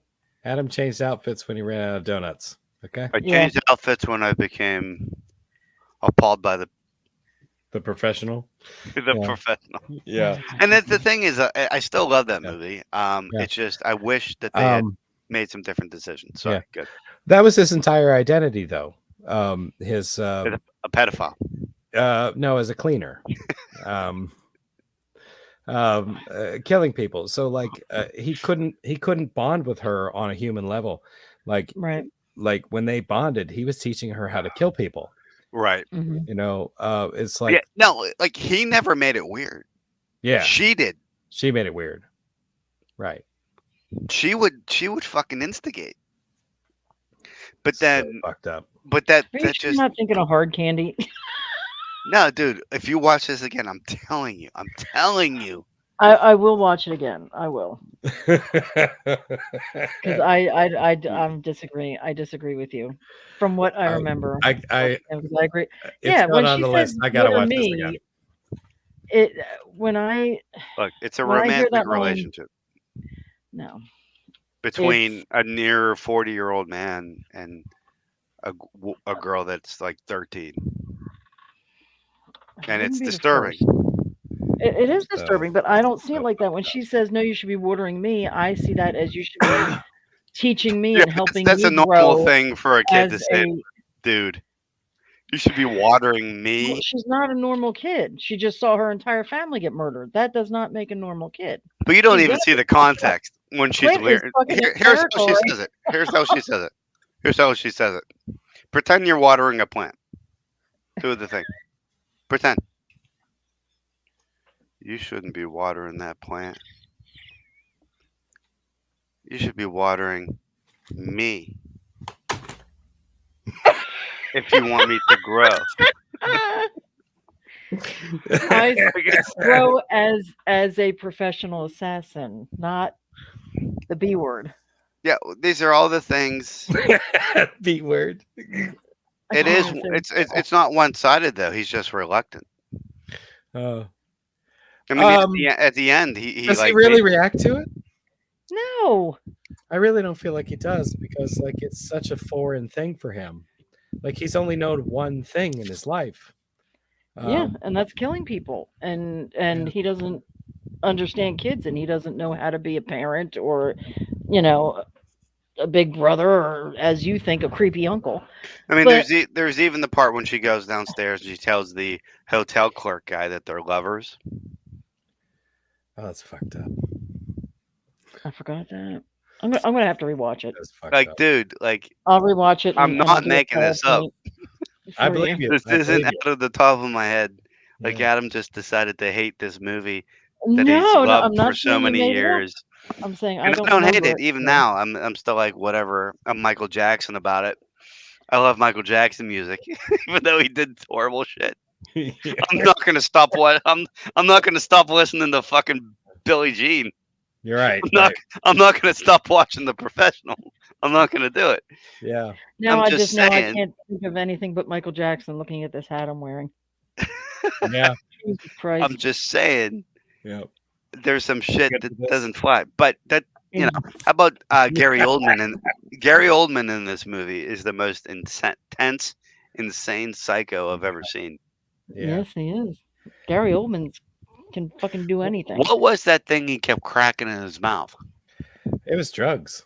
I don't know exactly what kind of drugs it was. It was drugs. It was drugs. Yeah. He'd break like that shit and he'd have this like immediate reaction to it. Yeah, I want to know. Like, yeah. I want to know what it was. I would try it at least once. Oh, is that right? Oh, my fuck yeah. God. Fuck yeah, I would try it. Yeah. He's like, bring me everyone. Everyone? Everyone!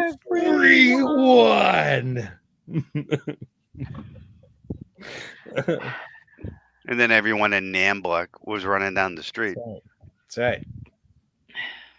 You know what Namble is? Never. I do have to say, Natalie Portman was phenomenal in this Oh, movie. she's That whole absolutely great in divorce this. Yeah, scene absolutely was great. just brilliant. Suddenly, every cop was running a train on this apartment. It's another one where you like you thought he got out, Hmm. and then It was sad. I remember crying the It was first time I sad. saw it. Yeah. it's a great movie. Apart from the The shit. pedophilia. Yeah, the Talk creepy about. shit. And hey, if I'm wrong, awesome. I'll watch it again. I can go back to loving it the way I used to. I just don't think that I am. Okay. But if I am, I'll when I'm wrong, and I'll fully admit it. I don't think that I am though. I do agree that there are aspects of this that are not okay. Now that you bring it up. I mean, it took me a while to get to this point. Yeah. Yeah. Yeah. It took me to becoming a 40-something man. Right. And realizing if a 12-year-old said that shit to me, it would be fucking weird. It would be weird. Be very weird. Yeah. Very weird. Yeah. You know. I mean, I guess to a point, like he didn't have a choice. He had to take care of her. But he did nothing to diffuse the situation. Yeah. And like it was clearly not the point of the movie. The point of the movie was for them to kind of fall in love with each other. That was kind of the point of the movie. It wasn't ever it was never a paternal like father-daughter thing. It never was. It never was. Right. I'm gonna have to rewatch it. Yeah, for sure. Even their first encounter when they're talking and she's smoking the cigarette.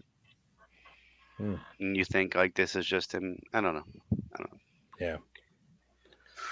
She's acting older than what I feel she like we is. should move on. Maybe we should. Let me see if I have an equally creepy movie to bring up. The funny thing is, when I brought that up, the creepy thing didn't even like register. But then, like, I couldn't not talk about it. That's right. That's right. No. Yeah. Damn. Yeah. Right. I'm gonna go back and watch it again because It's a great movie. that's Even regardless of what I just said, I love it. No, and I completely believe it. Like The end fight scene with him, it's basically him against the entire New York City's police department. Yeah. And he's just fighting out of his apartment. Right. I mean, it's fucking amazing. Yeah. You know, there was just a conscious decision to be made. They made a conscious decision that there was going to be this relationship between this dude and this girl, and it just was like, I don't know. Yeah. I don't know. I don't know. Yeah. I don't either. It feels like something that would be a little bit too risky for someone to do. It feels like today. wishful. It just feels like wishful thinking for someone. Yeah. This, like hopefully, when I'm 50, like fucking Roman Polanski made it or something. Yeah. Right. Yeah. Right. Fucking terrible. I'll tell you exactly what it is, Clint, and it's cliched as fuck. Okay. But I didn't give a fuck when I wasn't a dad. Now I'm a dad, and I watched it, and it fucking weirded me out. Yeah. And that's that's all there is to it. Right. Because you're in tune with the innocence of a child and not wanting that to get fucked up. And it's really weird when that line gets blurred and it feels inappropriate. Yeah. For sure. Yeah, no, totally. I'm gonna be that overprotective dad that wants to murder people who Yeah, absolutely. You gotta, stand too close to my child. that'd be great. Yeah, for sure. Mm. So, What a weird road we've gone. Yeah, definitely. Sorry. It's all right. It's okay. I'll go a different direction. Okay. With a movie that's technically got mob stuff in it. No. And children. I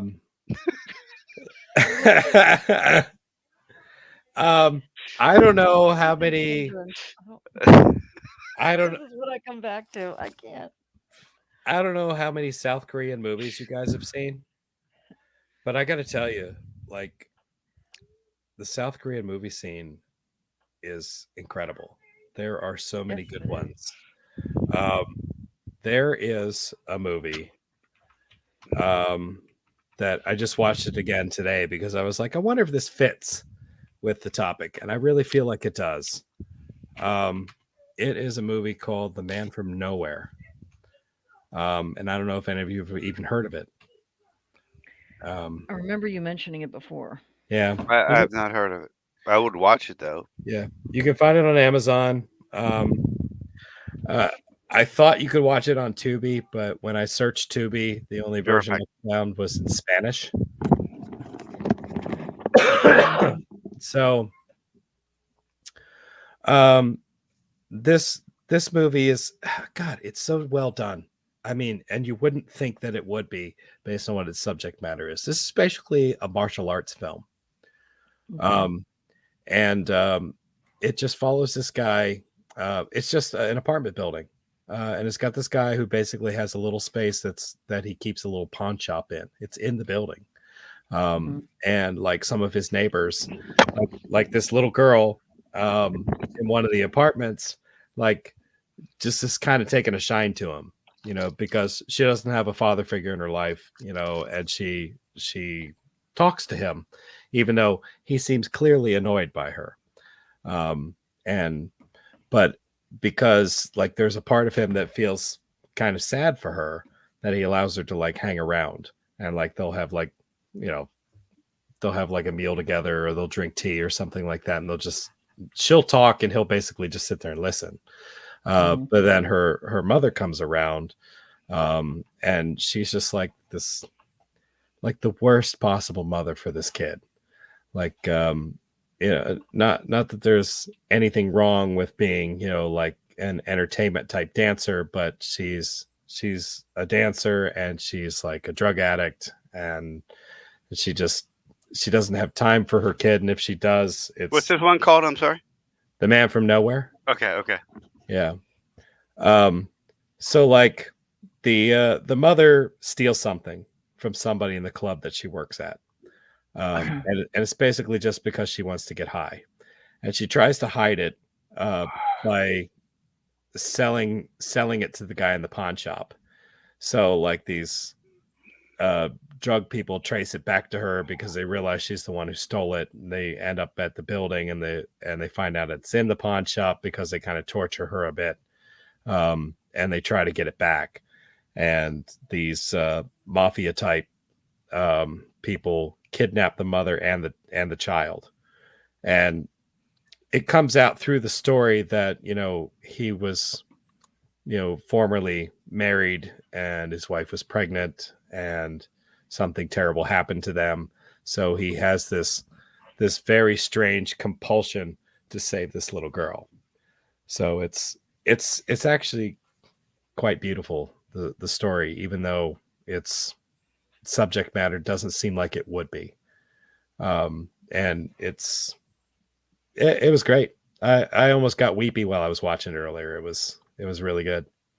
And there's a very satisfying like knife fight scene at the end of the movie, like when he already believes the little girl is dead. So It's like, yeah, I don't want to give too much away. It's totally worth a watch if you get a chance to look it up. like I said, if you have access to Amazon Prime, it's on there, and it's totally worth at least one viewing. It looks like it's also on Peacock and Netflix. That sounds right. Yeah. I forgot about the Netflix thing. I remember it being on Peacock. Now, is this dubbed or subtitled or both? Or you're going to want to watch the subtitles because it's not. Okay. I don't think it's dubbed. Okay. So that is one negative aspect of it if you don't like subtitled movies. But it's such a good flick. I liked it a lot. No, I watch a lot of Korean horror, so it's subtitles are fine, but this looks good. I love anything. Koreans, they know what they're doing. Like I've seen some of the most fascinating fucking movies come out of South Korea. They know what they're doing. Like a crab wonton, for example. Have you ever had one of those? Yeah. I actually had that tonight. Good. I had Chinese food tonight. Crab rangoon is awesome. God, love crab rangoon. Yeah, this is. Yeah, I'm definitely checking this one out. Yeah, it and strangely enough, even though it takes place in South Korea, it's about Chinese mafia, and it's technically also about human trafficking. So it's tough watch, especially when it comes to the kids. But they don't get too crazy with it or too graphic, so it's all right. Yeah, I think you could make it through it. You know me Give it too a shot. Oh, and that Chinese yesterday. Yay! Hope you had sesame chicken. Why? I don't know. I like sesame chicken. And crab I rangoon. hope you had Kung Pao chicken's pretty good. Yeah, it's all right. And I like lo mein. Lo meins are good.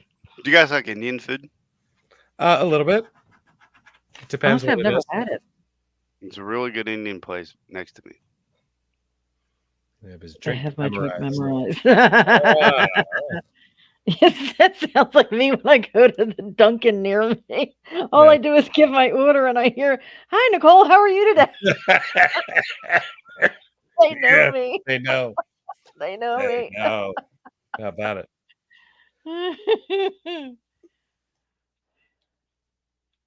Yeah, I'm definitely putting that on the list. The Man from Nowhere. Oh yeah, super good. Yeah, I'll do that. I'll try to find movies that don't get seen a lot. Yeah, the more rare ones. I find myself trying to share them with my friends, and then like no one ever watches them. So like that sucks. I made Nicole and Mike watch a movie that I really liked like a week or so ago, and like by the end of it, I was like, oh shit, they didn't like it. What movie was it? It's called Game of Death. I don't even remember it. Jesus Christ. Yeah, she doesn't even remember it. It's I liked it a lot. Technically, it's a French film, but it didn't have a lot of French like actors. Like it was done in English, and it felt very American the way it was done. Oh yes, this one. Okay, yeah, I didn't say I didn't like it. I said I liked it. Oh well, Mike was did not nice like about it, but he clearly didn't like it. Yeah. I mean, it wasn't fantastic, but again, with the incestual stuff, what is well, it? right. Well, it did get weird, but it got very weird. Like it felt very artsy to me, and it kind of spoke to me in a way when they started getting very philosophical about the meaning of life, and I enjoyed it, right up through that. Anybody who doesn't appreciate something like that is gonna be like, "What the fuck am I watching right now?" You know what I mean? I enjoyed it though. I did. That the effects were great. Some of that blood splatter was great. And the head exploding scenes. I mean, they were. That's what I liked about it. It was a dumb idea, but like they did a really good job with a dumb idea. They did. They really did. I enjoyed it. It's definitely worth watching once. So I will always speak well of that movie. I've watched it like 4 times now, and I still like it. That's good. Anyhow. Yeah, it was good. All right. I probably got one more in me, dude. Guys, just fair warning. Okay. That's fine. Excuse me, I'm just tired. Yeah. No, I mean, hey, it's almost 10:30. Yeah. And I feel like we've only watched talked about like 12 movies. Oh yeah, I still got like 15 left on my Exactly. I'll just run through. We can start rattling through them soon and Yes. and wrap this thing up. But anyhow, so yeah, Man from Nowhere, definitely worth a shot, especially if you like martial arts movies. If you like Korean movies, it's pretty All good. of the above. Yeah. So How do you watch it, Clint? Is it available on streaming? Do you own it? I watched it today on Amazon Prime. All right, I'll give it a shot. I really will. It sounds interesting. Yeah, I'll give it a go. I never saw it before. Well, I'm a martial arts movie guy. I used to be hardcore into that. Yeah. Mm-hmm. And like the other day when I was feeling really sick and low, and I didn't feel like watching anything that I really had to pay attention to, I put on Rumble in the Bronx because I like love a stupid Jackie Chan movie. You know what I mean? It's like, yeah. So it's not quite as over the top as that, but there's some pretty good fight scenes in it. So, all right. Yep. Give it a go. Cool. All right, Nicole. I guess we're up with you. All right. I don't know which one to pick. I'm just like, all right. I'm gonna go old school again. I'm gonna go with Angels with Dirty Faces. Has anybody seen this? I know the name of it. I don't think I've actually seen it. Okay, James Cagney, Pat O'Brien, Humphrey Bogart. James Cagney and Pat O'Brien play best friends, and the movie starts off with them young, and they're stealing fountain pens off of a train. You know, they're living in like Hell's Kitchen in New York, and everybody's poor, you know, and they get caught, and Pat O'Brien's character gets away while James Cagney's does not. And he's in and out of juvenile hall and, you know, basically turns into a gangster from being, you know, in and out of jail. And right. Pat O'Brien eventually becomes a priest. And there's this gang of kids that idolize James Cagney's character. You know, he gets out of jail, he's renting a room. Ann Sheridan is in it. She's fantastic. Yeah. And he gets out of jail and hooks up with Pat O'Brien again, and Pat O'Brien is trying to steer these kids straight, and Cagney is unintentionally steering them down the wrong path. You know, it's like Coolio in Gangster's Paradise. Yeah. And you know, he gets in these deals with Humphrey Bogart, who is the head of this, you know, mob, you know, organization in this casino, and you know, he does some more illegal stuff. There's this big shootout. He gets caught again, and this time he's going to jail for murder, and he's going to get the death penalty. The final scene, and I'm going to cry just talking about it. Jesus Christ. The final scene, he's sitting in his cell waiting to go to the electric chair, and Pat O'Brien comes in, and they're talking, and he says, I want you to do something for me. And he's like, what can I possibly do? You know? And he said, I want you to basically turn yellow when you go to the chair. So these kids will think of you as a coward and not idolize you. And he's like, you're asking me to give up the only thing I have left. You know, he's like, walking in there, that ain't going to take much. You know, he was not afraid. So they show them walking, and it's this famous scene where the light comes onto James Cagney's face while he's walking to the electric chair, and his face, he's just like looking up. And then you see his shadow on the wall as he's walking, and he starts screaming and crying and basically turning coward as he's going to the chair. Now, what we don't know is, was he really afraid, or did he do it for the kids? Yeah. What movie is this? Angels with Dirty Faces. Oh, I gotta watch this. Wow. It is so good. It's probably my favorite Cagney movie ever. I could watch it over and over. And the end scene was Pat O'Brien sees the kids talking about, oh, the papers are lying, he never would have turned yellow, and then Pat O'Brien comes down and Fada, the way they talk, from old school New York, is you were there, is it true? And he's like, yeah, I'm afraid, boys, it is true. And why don't we go down to the church and say a prayer for a little boy who couldn't run as fast as I could?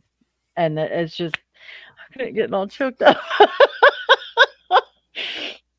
It's just a really, really amazing movie. Gotcha. Yeah. Wow, it really must be. If you're, Sounds good. I know, just talking about it, I'm getting. I will watch final it based scene. on that. That's for damn sure. I'll let you know what it's like this weekend. I'll tell you. Yeah, that final scene when you just see his shadow and you see him start to collapse and scream and Yeah. yeah. I mean, there's so many movies where they have a kind of a realistic execution scene. Mhm. I mean, Or we don't see person, him get executed. or a person being led to their death scene. I guess I Yeah. should say. Mm-hmm. And yeah, it always that kind of shit always sticks with me Yeah. for sure. I'm gonna have to see if Paul can get it because it looks like it's only available to rent on Amazon. But yeah, Paul has dirty pictures of someone, and he can get anything. Yeah. I don't know how he does it, but he can. But anyway, yeah, it's a good one. It's an old black and white, 1938. But Yeah. Nice. Yep. Well, if there is a good way to find that and see it, I'll give it a shot. what a great fun topic, and nobody fucking showed up. I'm pissed I know. off. How about that? That's some bullshit. hmm Well, I knew Mike would avoid it like the plague. Oh, I know. Yeah. And you know what? And you know what? He's told me his spiel before. I don't. You know what? He's also sick this weekend. He's No, also there's no way he'd ever come to this, even if he was unavailable void. right No. now. Yeah. Fuckers. Yeah. Yeah. Olin says, I'm Yes, here. Olin is here. That's right. Olin, you need to get your ass. We I'm sorry. need you I know, in the fucking chat. I try not to bug you, dude. but you need to get your ass on camera. Come on. Yep. We don't bite. Gear. That's right. Definitely don't. We're very inclusive. Yep. Me especially. Yeah. For sure.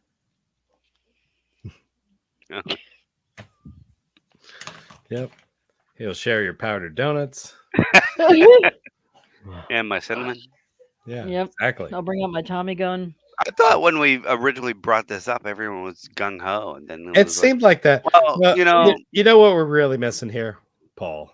Yeah, Yeah. well, he had to go away this weekend. I know he or couldn't make something. it, and he was bummed about He it. And wanted to. that really sucks. And I really feel like this would be probably a livelier. Yeah, topic. if it was us four. Yeah. Yeah. Yeah, definitely. He'd have a lot to say about these, I think. Yeah. Like, there's not even any like debate happening. It's just like we're all just talking. And, Yeah. Yeah. Oh, these are awesome. Yeah, for The sure. only debate we've had is the professional. Yeah. And I'm going to rewatch that. You know what? You know what? That was a really worthwhile conversation, in my opinion, because honestly, when I saw it originally, I didn't catch that. Me either. I didn't either. I don't know where the hell I was, but it apparently wasn't in that movie. I'm gonna have to check it out. And again. I'm not going to say that I mean, maybe I'm just I'm just oversensitive about it or whatever, or maybe I read too much about it. Because there has been a lot said about it, Yeah. but I was firmly in the camp that like people were just making a big deal out of nothing. Yeah. And Right. then I watched it on the big screen. I put it on the projector. I was sitting here down here by myself drinking beers, Yeah. and it just dawned on me like, Jesus Christ, what are they doing? Like, Yeah. why are they Yeah. why is But this preteen girl purring at this man? yeah. And it just became weird to me. I don't know. But if you put it into context, you know what I mean? It's like she's a young girl who's attempting to be older than what she is, who No, just look, lost her family. there are a Mhm. million different ways Yeah. that this could have been okay, Yeah. but they made it not okay. Right. And Sure. it's not the guy didn't do anything. Right. Correct. It was all her. Right. It was all how she looks at him, how she talks to him, how she sees him. Right. So in that instance, maybe it's not even an issue then, because he didn't do anything, he didn't act on anything, Right. and Right. she's just living out some sort of fantasy. Yeah. Right. And maybe then it's just like, okay, you're uncomfortable, live with it. Yeah. And I can live with that. Like, look, if I'm wrong, I'm wrong. I really think his character Uh, had no idea how to respond to it. like I'm how gonna we're rewatch. talking about it now, Like he just didn't understand it. how we're talking about it now, it seems like so simple. Yeah. But like when I watched it, I couldn't get over it. It's cringy. Yeah, especially when like he's training her, and Right. he's hovering over her, and like and doing all this stuff, and then later she's in the fucking house singing, "Touch me like a virgin." I just put it on, and she is trying to get his attention. From her first scene. From her first scene. Yeah. I mean, it's always, yeah. I mean, she is always the one instigating. Right. And I do think that like what Clint was saying is true too, that he is a bit stunted. Yeah. Like even though he's like this amazing assassin, he's stunted a bit, which is also why he goes to the movies and watches James Cagney or not James Cagney, but the dancing people. The dancing people Fred Astaire. Oh. and Ginger Rogers. Okay. Yeah. Yeah. I'm sorry. There's just clearly a romantic element to it, Yeah. That she's trying to push. and that he doesn't. He knows is wrong, but doesn't fucking. Because here's the other part of that. When he talks to Danny Aiello, he talks about giving her his money, and Danny Aiello is like, "Well, you've already fucked up once about a woman," and like, he never says that. Like, he never considers her anything but just a female, not a child. I don't know. I don't know what the fuck Yeah. I'm saying. I know I'm right though. I'm sorry I reopened this No. can of worms. It's all right. Like if you watch it again, let's do a watch along. Yeah. We should. Yes, absolutely. Is it on Yeah. Yeah, it's on the server. okay. Okay. Yep. It's a great movie, but there's Oh, something it is. weird. It's a fantastic movie. There's something weird going on there. Right. Yeah. Yeah. So, All right. Adam, your turn. all right, this is going to be my final one. Usual Suspects. Very nice. I love The Usual Suspects. Love it.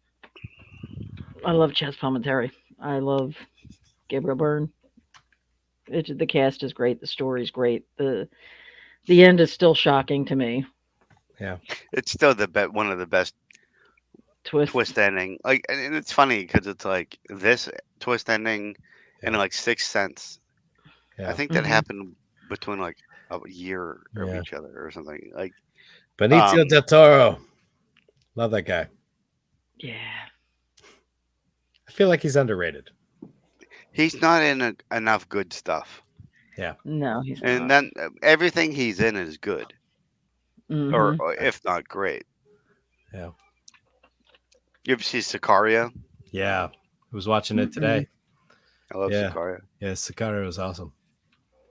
Both of them. I didn't see the second one. I was watching. You love it. You would love it. Yeah. He basically he has to rescue a cartel member's daughter from another cartel. Gotcha. And then he has to like lead her from Mexico to the United States. So it's kind of like a Mandalorian type thing where he's like the protector of this little girl. Yeah. This is the way. It's legit. It's legit. Cool. It's a good movie. I might have to check that out. Yeah. The first one's great. I'm gonna write that down. Anyhow. Kaiser Sose. Who's Kaiser Sose? Did either of you guys see the twist coming? No. I don't Did think I not see it at all. It was great. Yeah. I love it when I don't see it. Yeah. I love to have that. There is no shot. way anyone could have saw that. Right. No. Yeah. Like there are some movies designed for like you could catch it. This wasn't one of those. Right. No, I'm it wasn't. fully fucking. No one could have caught that. No. Yeah. Because everything he was using to make up the story was around the office, but you couldn't He just see made it up, and we couldn't see Yeah. everything. You couldn't see that underneath the mug it said Kobayashi. We couldn't and see that. you know. Yeah, like picking beans in Guatemala. We Yeah. couldn't see that was like on Redfoot, on you the know. behind the coffee mug Yeah. or whatever. Yeah. I mean, it's a great ending, but like, It's I don't great. feel It is. stupid as an audience member for not figuring out. You know what I mean? No, not at all. Yeah. It's brilliant. There you go. Yeah. That's another one I haven't seen in a while that I should probably look at again. Yeah, It's so good. It's so Yeah. quotable. it is. Yeah. That's right. All right. Awesome. Well, yeah, I would have more to say about it if it were fresh in my mind, but it's definitely not. Because I only remember like certain things about it. You know, like them showing up at the same place and like hearing gunshots and so forth, and finding these kids that are trying to shoot bottles and they're missing them. You know, I mean, I remember stupid little stuff like that, but like major plot points, I've forgotten now. We should do a thing where like we talk about a movie, but we all make it a point to like watch it an hour before we talk about it. Yeah. Mm-hmm. Yeah, that could be cool. And then like, well, then because a lot of times when we're talking about movies, and this is just, you know, sometimes we're talking about a movie that we haven't even watched for years. Yeah. And we're just blah blah. What if we just talked about one movie, all of us, and we Right. just recently watched it? Mm-hmm. You know, and we can actually talk about it like we, you know, when it's fresh off your mind, like you can. Mm-hmm. There's so much more you can talk about. Yeah. Do you mean Or in a debate like about it. live chat or just a private call? Like here, doing it like this. Okay. Mm-hmm. We all watch a movie on Discord, and then jump on here like this and talk about it. Mm-hmm. Okay. That sounds good. Yeah, sounds cool. We could do that.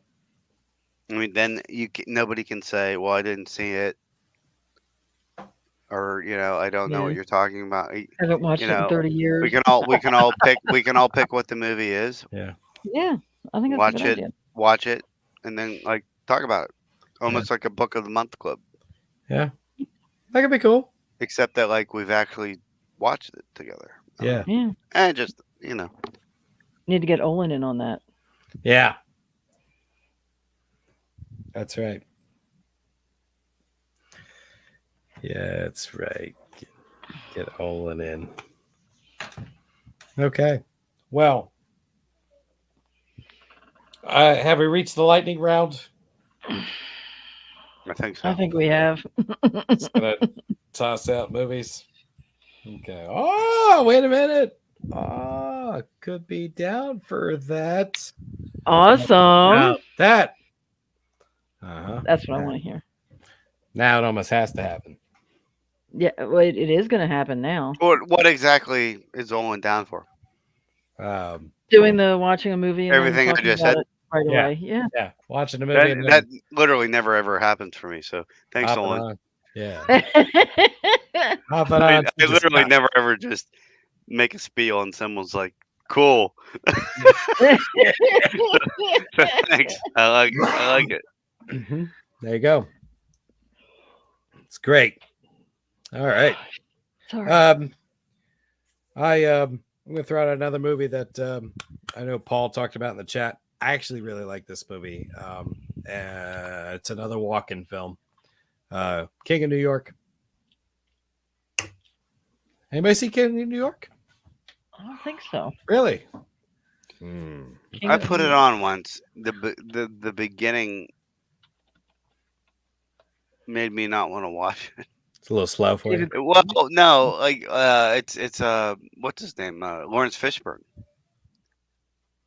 right? Yeah. And he's there with his cronies. Mhm. The acting Yeah. was so terrible. Like so terrible. I know that sounds like what are you even talking about? Yeah. The acting was so terrible, and and then Christopher Walken comes out from the deck or something, and he's like, "Yes, now I am the king of New York." It was so bad, I couldn't even watch the rest. Like, is this Shakespeare? What am I watching? It was just so bad, I Mhm. couldn't even get into it. I got Now, you.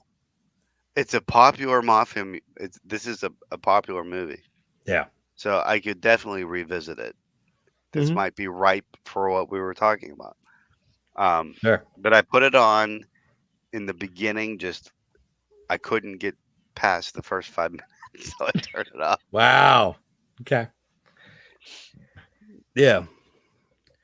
Yeah, it is a little strange the way it starts, but it starts out with him in jail, basically being let out. And of course he's got nothing when he gets out, and he just starts linking up with some of his past acquaintances, and like inserts himself into the crime scene, and like just forces everybody out. Like he clearly got out of prison with the intention of taking over as much of the available game that's there, and forcing everybody else out. And that's basically what he does. And it's just a guy building his empire. And it's got some cool scenes in it. Got some good kills in it too. So I mean, yeah, it's kind of fun. I bet if I watched it now, I'd be like, what the fuck, but I remember enjoying it. Mm-hmm. So, What's it called? King of New York. Oh yeah, yeah, definitely. Sorry, I'm sorry. Adam's zoning out. I'm It's zoning on, out. like, Sorry. Pluto, Yeah, Prime. no. Yeah. And it sounds so awesome. Like Christopher Walken is the fucking kingpin. Yeah. So I'll definitely give it I will give it another shot. Mm-hmm. I will try that one out. I've never seen it. Yeah. Giancarlo Esposito's in it. Cool. There you go. That's right. Steve Buscemi. Mm-hmm. There you go. All right. So you want to rattle them off?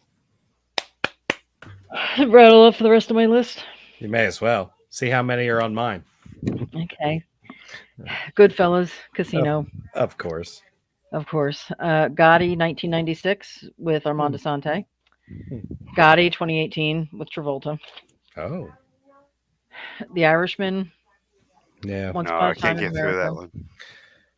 It was so good. It was so good. I watched it. I had a rough I gave time. it I gave it a chance. Like Yeah. 45 Yeah. minutes.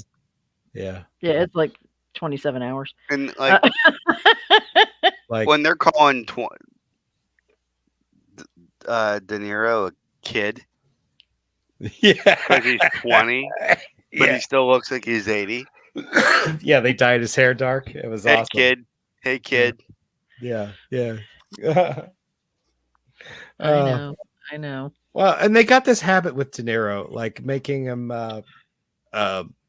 like other things. Like in Casino, he played like a Jewish person. Jewish You person. know what I yeah. mean? In this, he's an Irishman. It's like he's never looked like anything but an Italian to me. So Well, like look at Pacino. They did the same thing with him, turning him yeah. into a Latino, you know. Well, Into turning somebody Irish isn't Cuban. considered racist. yeah. Yeah. Anyone can play Irish, I guess. Yeah, exactly. Including me. I could play an Irishman. You could play an Irishman. Why couldn't you? Yeah. I have a little bit in my family. I'm Irish as fuck. Oh yeah. That's why I'm pale as fuck. Yeah. Yeah. Only second to the Sicilian part, right? Well, yeah, I'm Irish and Sicilian. How about It's that? an awful mix. Oh, I can drink beer and wine. there you go. It's all right. And whiskey. Uh-huh. All right, go for it. Sorry. All right, you're fine. All right, Irishman. Once Upon a Time in America. Yep. The Sopranos. I know Oh. it's not a movie, but I still. love The Sopranos. I mean, that could be a whole talk that could be in a whole in fucking, and of yeah. itself. Well, not. I mean, look at the fucking turnout. I guess not. Yeah. Yeah, but we could keep it going for a while. I'm fucking Yeah. pissed. Yeah. The Many Saints of Newark. Has everybody seen that? I don't know that one. It's the prequel. That's to the Sopranos. Yeah, I saw it. It was all right. All right. Tony growing up. I loved it. I thought it That was was all fantastic. right. That was all right. Capone with Okay. Tom Hardy from 2020. Okay. Yeah. I haven't seen that. Boondocks. That's really good. Boondock Saints. Fuck Boondock yeah. Saints. There you go. That Yeah. was on my list. Yeah. Heat, which I did not like at all. I just watched it for the first time. That and it kills was me. So That kills me fucking that you didn't like boring. it. Oh my god, it was. I mean, so it's a boring. lot of setup, but when they finally pay off, that scene at the bank is fucking incredible. She's It was just so slow. one of the first things she slow. said in the chat was, "There is no reason for this movie to be 3 hours long." I There's agree with no that. reason at all. It could have been done in 20 minutes. It was just yeah. Wow. 20 minutes. Yeah. Key Largo.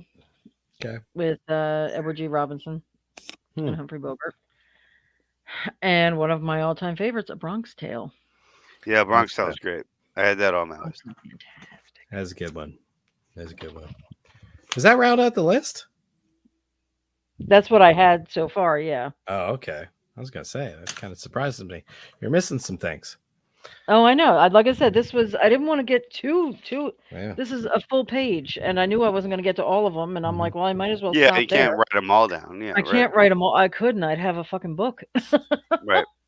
It kills me that Mike doesn't like this topic. Yeah. It Irish just feels to me like if there's any top, I get it. He knew people Yeah. or whatever. It's just Yeah, his upbringing killed it for him. So that sucks. Yeah, Well- apparently it was too close to home. I Yeah. grew up in South Philly around this stuff, you know? Yeah. Didn't You know, he's if seen anything, all it made these me want movies. more. Oh, for sure. Like he hasn't seen The Godfather. He hasn't seen Casino. Yeah, he has. Yeah, he has. He Yeah. just Yeah, he doesn't like it. fucking has. He's seen it. Yeah. Pasta Oh. Fazool, Mike. Yeah, You've yeah. seen this shit. Although Mike said that I should mention whoever brings up Goodfellas, that his cousin who passed away a few years ago knew Henry Hill after he came out of hiding. That's crazy. Yeah. So there's a connection there. It's part of why he doesn't like the shit. Yeah. Yeah. Anyhow. I would never be in it, ever. But Yeah. Yeah, you would. It's a fascination. I I wouldn't. would do it. I could not Sometimes be I a feel like mafia I wife. could do it. Sometimes don't you ever feel like sometimes you could do it? Do Don't you? what? Kill somebody? Sometimes, Yeah, yeah. all the time. I think I could do it. Yeah. But I'm talking about as a Eventually, my woman. conscience would get the better when they told me to like kill someone that was totally innocent. Sure. Because up until then, I could justify it. Well, it also depends on which Yeah. mafia you're talking about. Italian, Irish, Russian, But Chinese. someone that they're was all fucked up, different. I think I could do it. Yeah. They're all different. They all have their own set of rules, and Yeah. I could never be a mafia wife. I could never Well, sit at yeah. home not Well, knowing if he's going to come back alive, knowing he's got a girlfriend somewhere. I could not Yeah. be that person. No. All that cliche shit. Yeah. Depending on who it was. Yeah. Yeah, for sure. That's how it all. I have a list boils like down this. to. This one's on my list. Gangs of New York. That is actually, it's been on my watch list for a while. I have never seen it. I have to get my ass together. Come on. on. I know. Yeah. Give that one a shot. It's a little hokey here and there, but it's kind of a cool story. It's not Scorsese's best, but no. Yeah, it is a weird story too. It's a weird movie. It is weird. It's almost like Mad Max in New York. Yeah. Not Mad Max like the Mexican restaurant. Yeah. Mad Max. Yeah. Like the post-apocalyptic stuff. Yeah. But it's before. Like people lived like they were fucking, I don't know. Yeah. Anyway. Yeah. I threw Donnie Brasco in there. That's a good one. Yeah, that one's pretty good. That one's based on a true story. I love that movie. Yeah, that was actually pretty cool. I love that movie. Yeah, Pacino and Johnny Depp. Yeah. I put Road to Perdition in there, which is kind of weird. Tom Hanks played a hitman. I didn't like that at the time, and I don't know if that was just because it was Tom Hanks. Yeah, it was all right. That was Paul Newman's last role. Yeah. How about that? And Daniel Craig's first American role. Oh. Who he was the son of Paul Newman, who fucked everything up. And then immediately after this, he was cast as James Bond. How about that? Yeah. Oh, it worked out good for him then. Worked out good for him. Yeah. I threw Analyze This in there. Mm-hmm. Billy Crystal and Robert De Niro, because why not? That was pretty funny. Hoffa, the one with that's a good flight. Jack Nicholson. Jack Nicholson and Danny DeVito. Yeah. Yeah. That's never pretty good show one. where he's buried though. Right. It's because they don't know.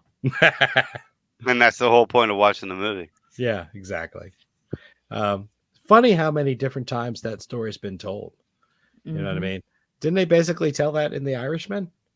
Yeah, that was the whole. Yeah, that was story. That was the Hoffa story.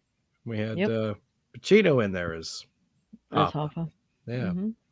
Mm-hmm. Some Like It Hot, which we discussed a little bit earlier. There was a Lawrence Fishburne movie called Deep Cover. If anybody remembers that? That's a great movie. Yeah. That's more of like a gangster movie, like Gangsta, like Bloods and Crips, though, isn't it?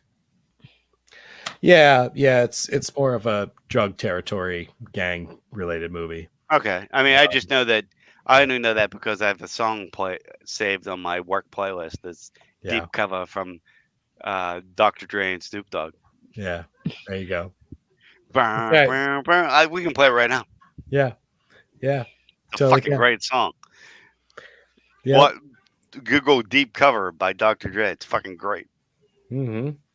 Oh, you'll go home and do a drive-by just for fun. Yeah. Probably will. Yeah. Dr. Dre featured Snoop Dogg. Yeah. That's right. There's an older movie with Robert Redford called The Sting. Great movie. Yeah. If anybody remembers that one, I saw it one time and I remember it being pretty good. So I mean, like this should have been a 4-hour thing. Remember when we used to do this for 4 hours, Yeah. 5 hours, So, Yeah. yeah. sometimes till 2 in the fucking morning? Yeah. Yep. Here we are. This should have been one of those ones. Yeah. Here we are at 3 hours and 55 minutes. Disappointed in you, Amityville. That's right. We're old. I'm getting Yeah. old and tired more easily, so Yeah. that's the I only think reason. part of the reason is some of the people didn't get the fucking. I'm gonna change that. I'm gonna change. I mean, that. whatever. It is what There- it is. We were all talking about it. I promoted it on my Yeah. friend page, and I'm No friends with one. everybody. And No I promoted one. it. I promoted it in the fucking group with Yeah. that little music Yeah. video that I put Yeah. in. Yeah, for sure. So everybody Yeah. saw that. I'm gonna put it in the group, and I'll have to share it on my own and basically promote my own stuff because This was a good topic, yeah, It was a great topic. yeah, and nobody showed up. that's right. Nobody showed That's up. right. Yeah, I'm And gonna. yet you and I show up in costumes. Yeah, I'm gonna pick a did. stinker. I'm gonna pick a stinker next time. See how many people show up to that, and I'll promote What the the fuck? hell out of it. Yeah. Yeah. A movie that I previously had not seen that I'd been wanting to for a while, but I was on the fence because I heard several negative things about it. Like people didn't like it. The Departed. Departed's fine.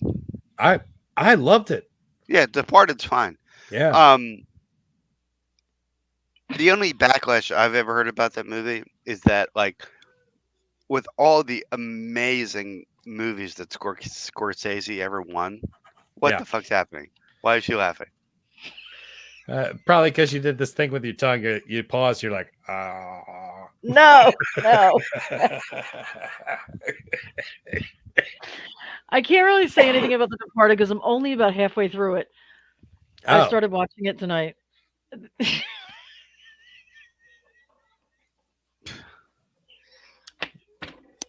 This is impossible to have a conversation. You're gonna fuck it. The scene with Jack Nicholson. Oh, with the priests.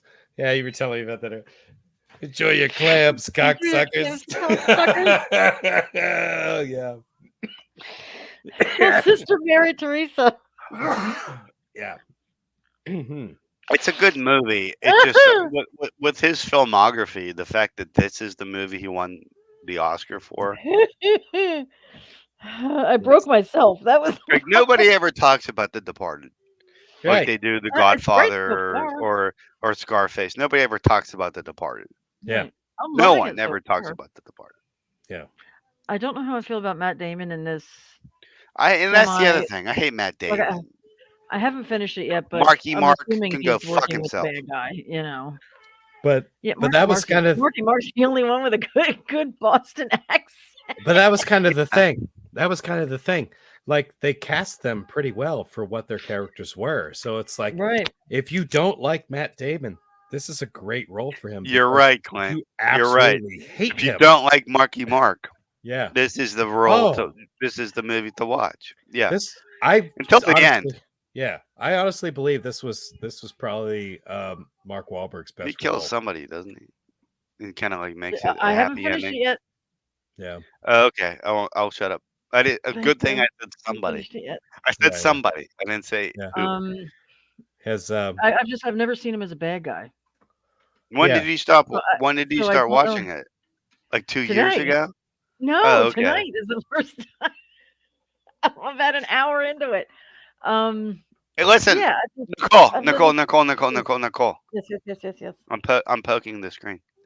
You're poking the When screen. you're done watching The Departed, Mhm. I want you to watch.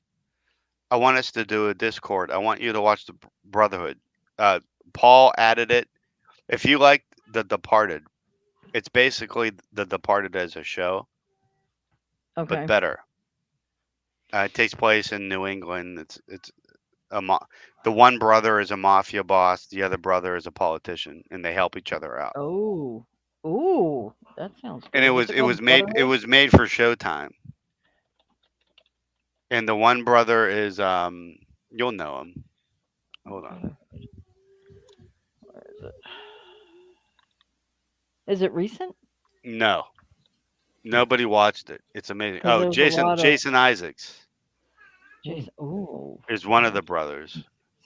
And the other one is Jason Clark. because I've got the Brotherhood of Satan, the Brotherhood of Justice. It's basically the Brotherhood. There we go. It's the Sopranos, but for Irish mafia. Ooh. It's really, really fucking good. Wow. It's called The Brotherhood. And I made Paul put it on the server. I would love to watch it with you. I'm just trying to picture Jason Isaacs. I'm just throwing it out there. You too, Clint. Can I come in? I mean, if that floats your boat, it's a good show. It's a really good show. I loved it when it was on. Yeah. I mean, Jason Isaacs he's Lucius. And it's only 2 or 3 seasons, so it doesn't even take like a you know. Yeah. It's not a major investment of your time. Yeah. Mm-hmm. Anyway. Annabeth Gish is in it. Ooh. Yes, she is. Jason She Clarke. she plays the wife. Yep. Jason Clarke was the worst John Connor I have ever seen in my life. Well, this is the show where he got his start. This is before he even got those roles. Ethan Embry. Yeah, Ethan Embry's in it. Yeah, as a cop and an undercover cop. Huh. All right, I'll definitely check that out. No, when you watch it, I want to watch it too. I want us to do a Discord. Okay. It's that important to me because I love this show. Okay. Cool. Anyway.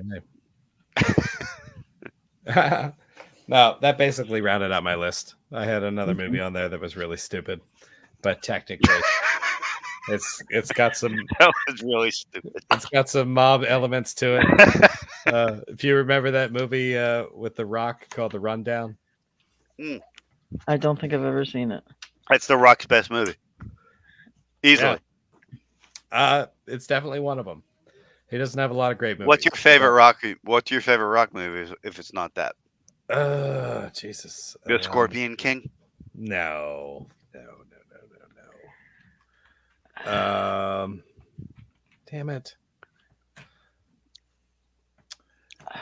You know what? It could have been one of the Fast and Furious movies. It might be The Rundown. Like those Fast and Furious. He gets a daughter. What's Real that? Life? He's like a professional football player or something, and his daughter comes into his life. Rock or Daughter. Really it's called Rock or Daughter. It's not. Jackass! I believed you for a second. Christ. I believe me too. You know what? I don't even know what that means. You might be right. The Rundown might be my favorite of his movies. Yeah, when you look at it. Doom's pretty fucking good. No. I like Doom a lot. Well, I won't say no to your personal opinion, but I would beg you to reconsider. I did like Rampage. Did you ever play the game? No, I'm not. I played. A game. See, like that was a video game adaptation. Yeah. And I was Central Intelligence. Yeah, that's awful. Yeah. Fucking awful. Central Intelligence was he's had a run of 10 or 20 years where he could have made any movie he wanted. And he's made trash. Yeah. I love him with trash. Heart. He could have been the next Arnold Schwarzenegger. And he chose to just be Wish. Game whatever. Plan. Is that the one I was? Yes, Game Plan. Yes, that's the one with the little girl. I can't wait any longer. I gotta go. Okay. Good night, everybody. I love you. Hey, I love the topic, and I'm sorry nobody else did. but I had a great time. Thanks for coming. It was worthwhile for that. Thanks, man. See ya. Bye. See ya. All right. Well, I cannot believe he didn't like Doom. Doom's awesome. I don't think I've ever seen it. Well, you know what? It might just be me because I really like the combination of horror and sci-fi. Mm-hmm. Doom basically combines horror, sci-fi, and action. I mean, it's got everything that I want in it. You know what I mean? So why do I feel like was it a remake? Was it? No, it was a video game. So like it's a video game that had been around for probably a decade before they even made a movie out of it. Okay. You know, and it yeah. So Yola knows video game based. Yeah, definitely. Okay. And that's probably why people don't care for the movie, because they're used to the game. You know, it's like it's going to be very difficult to please, you know, the OG gamers, you know, when it comes to film adaptation of that. You know, it's like people who love a book series and you go and make a movie out of it. And you're like, oh, fuck you, that movie sucks, and you know all that. Yeah. You can't please the original lovers of it. Yeah. And I have things like that too, where it's like you couldn't possibly do justice to what's in my brain, you know, adapting it to film. So, but I enjoyed that one. But again, I didn't really ever play the game. It was one of those things I knew of. I knew it was a game, but I never actually played it. And like I have a version of Doom for PS4 that I, you know, started once, but I never really made it through it. And all previous iterations of the game I'd never played. It was PC based at first, I believe. Okay. Yeah. So anyhow, but yeah, the rundown pretty freaking cool. You know, it's got what's that guy's name? Played Stifler in American Pie. Oh, yeah. You know who I'm talking about. I know exactly who you're talking about. Yeah, yes. Yeah. Sean something. That's right.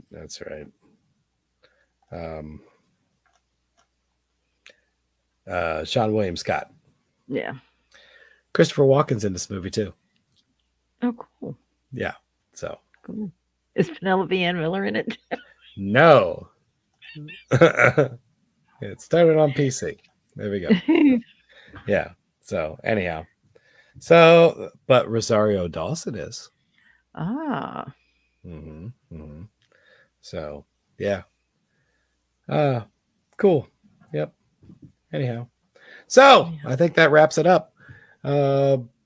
Welcome to Mob Mentality. Thanks for joining us. We talk about all our favorite mob related movies, drug cartel movies, you know, all the stuff that nobody wanted to show up and talk about.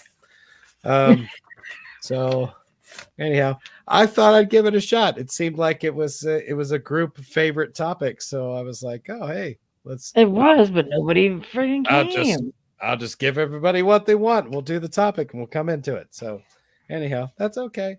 That'll be the last time I listen to the group. No. Yeah, but we'll come up with something else and we'll do it again soon. So anyhow, thank you very much. We survived. Nobody got whacked. And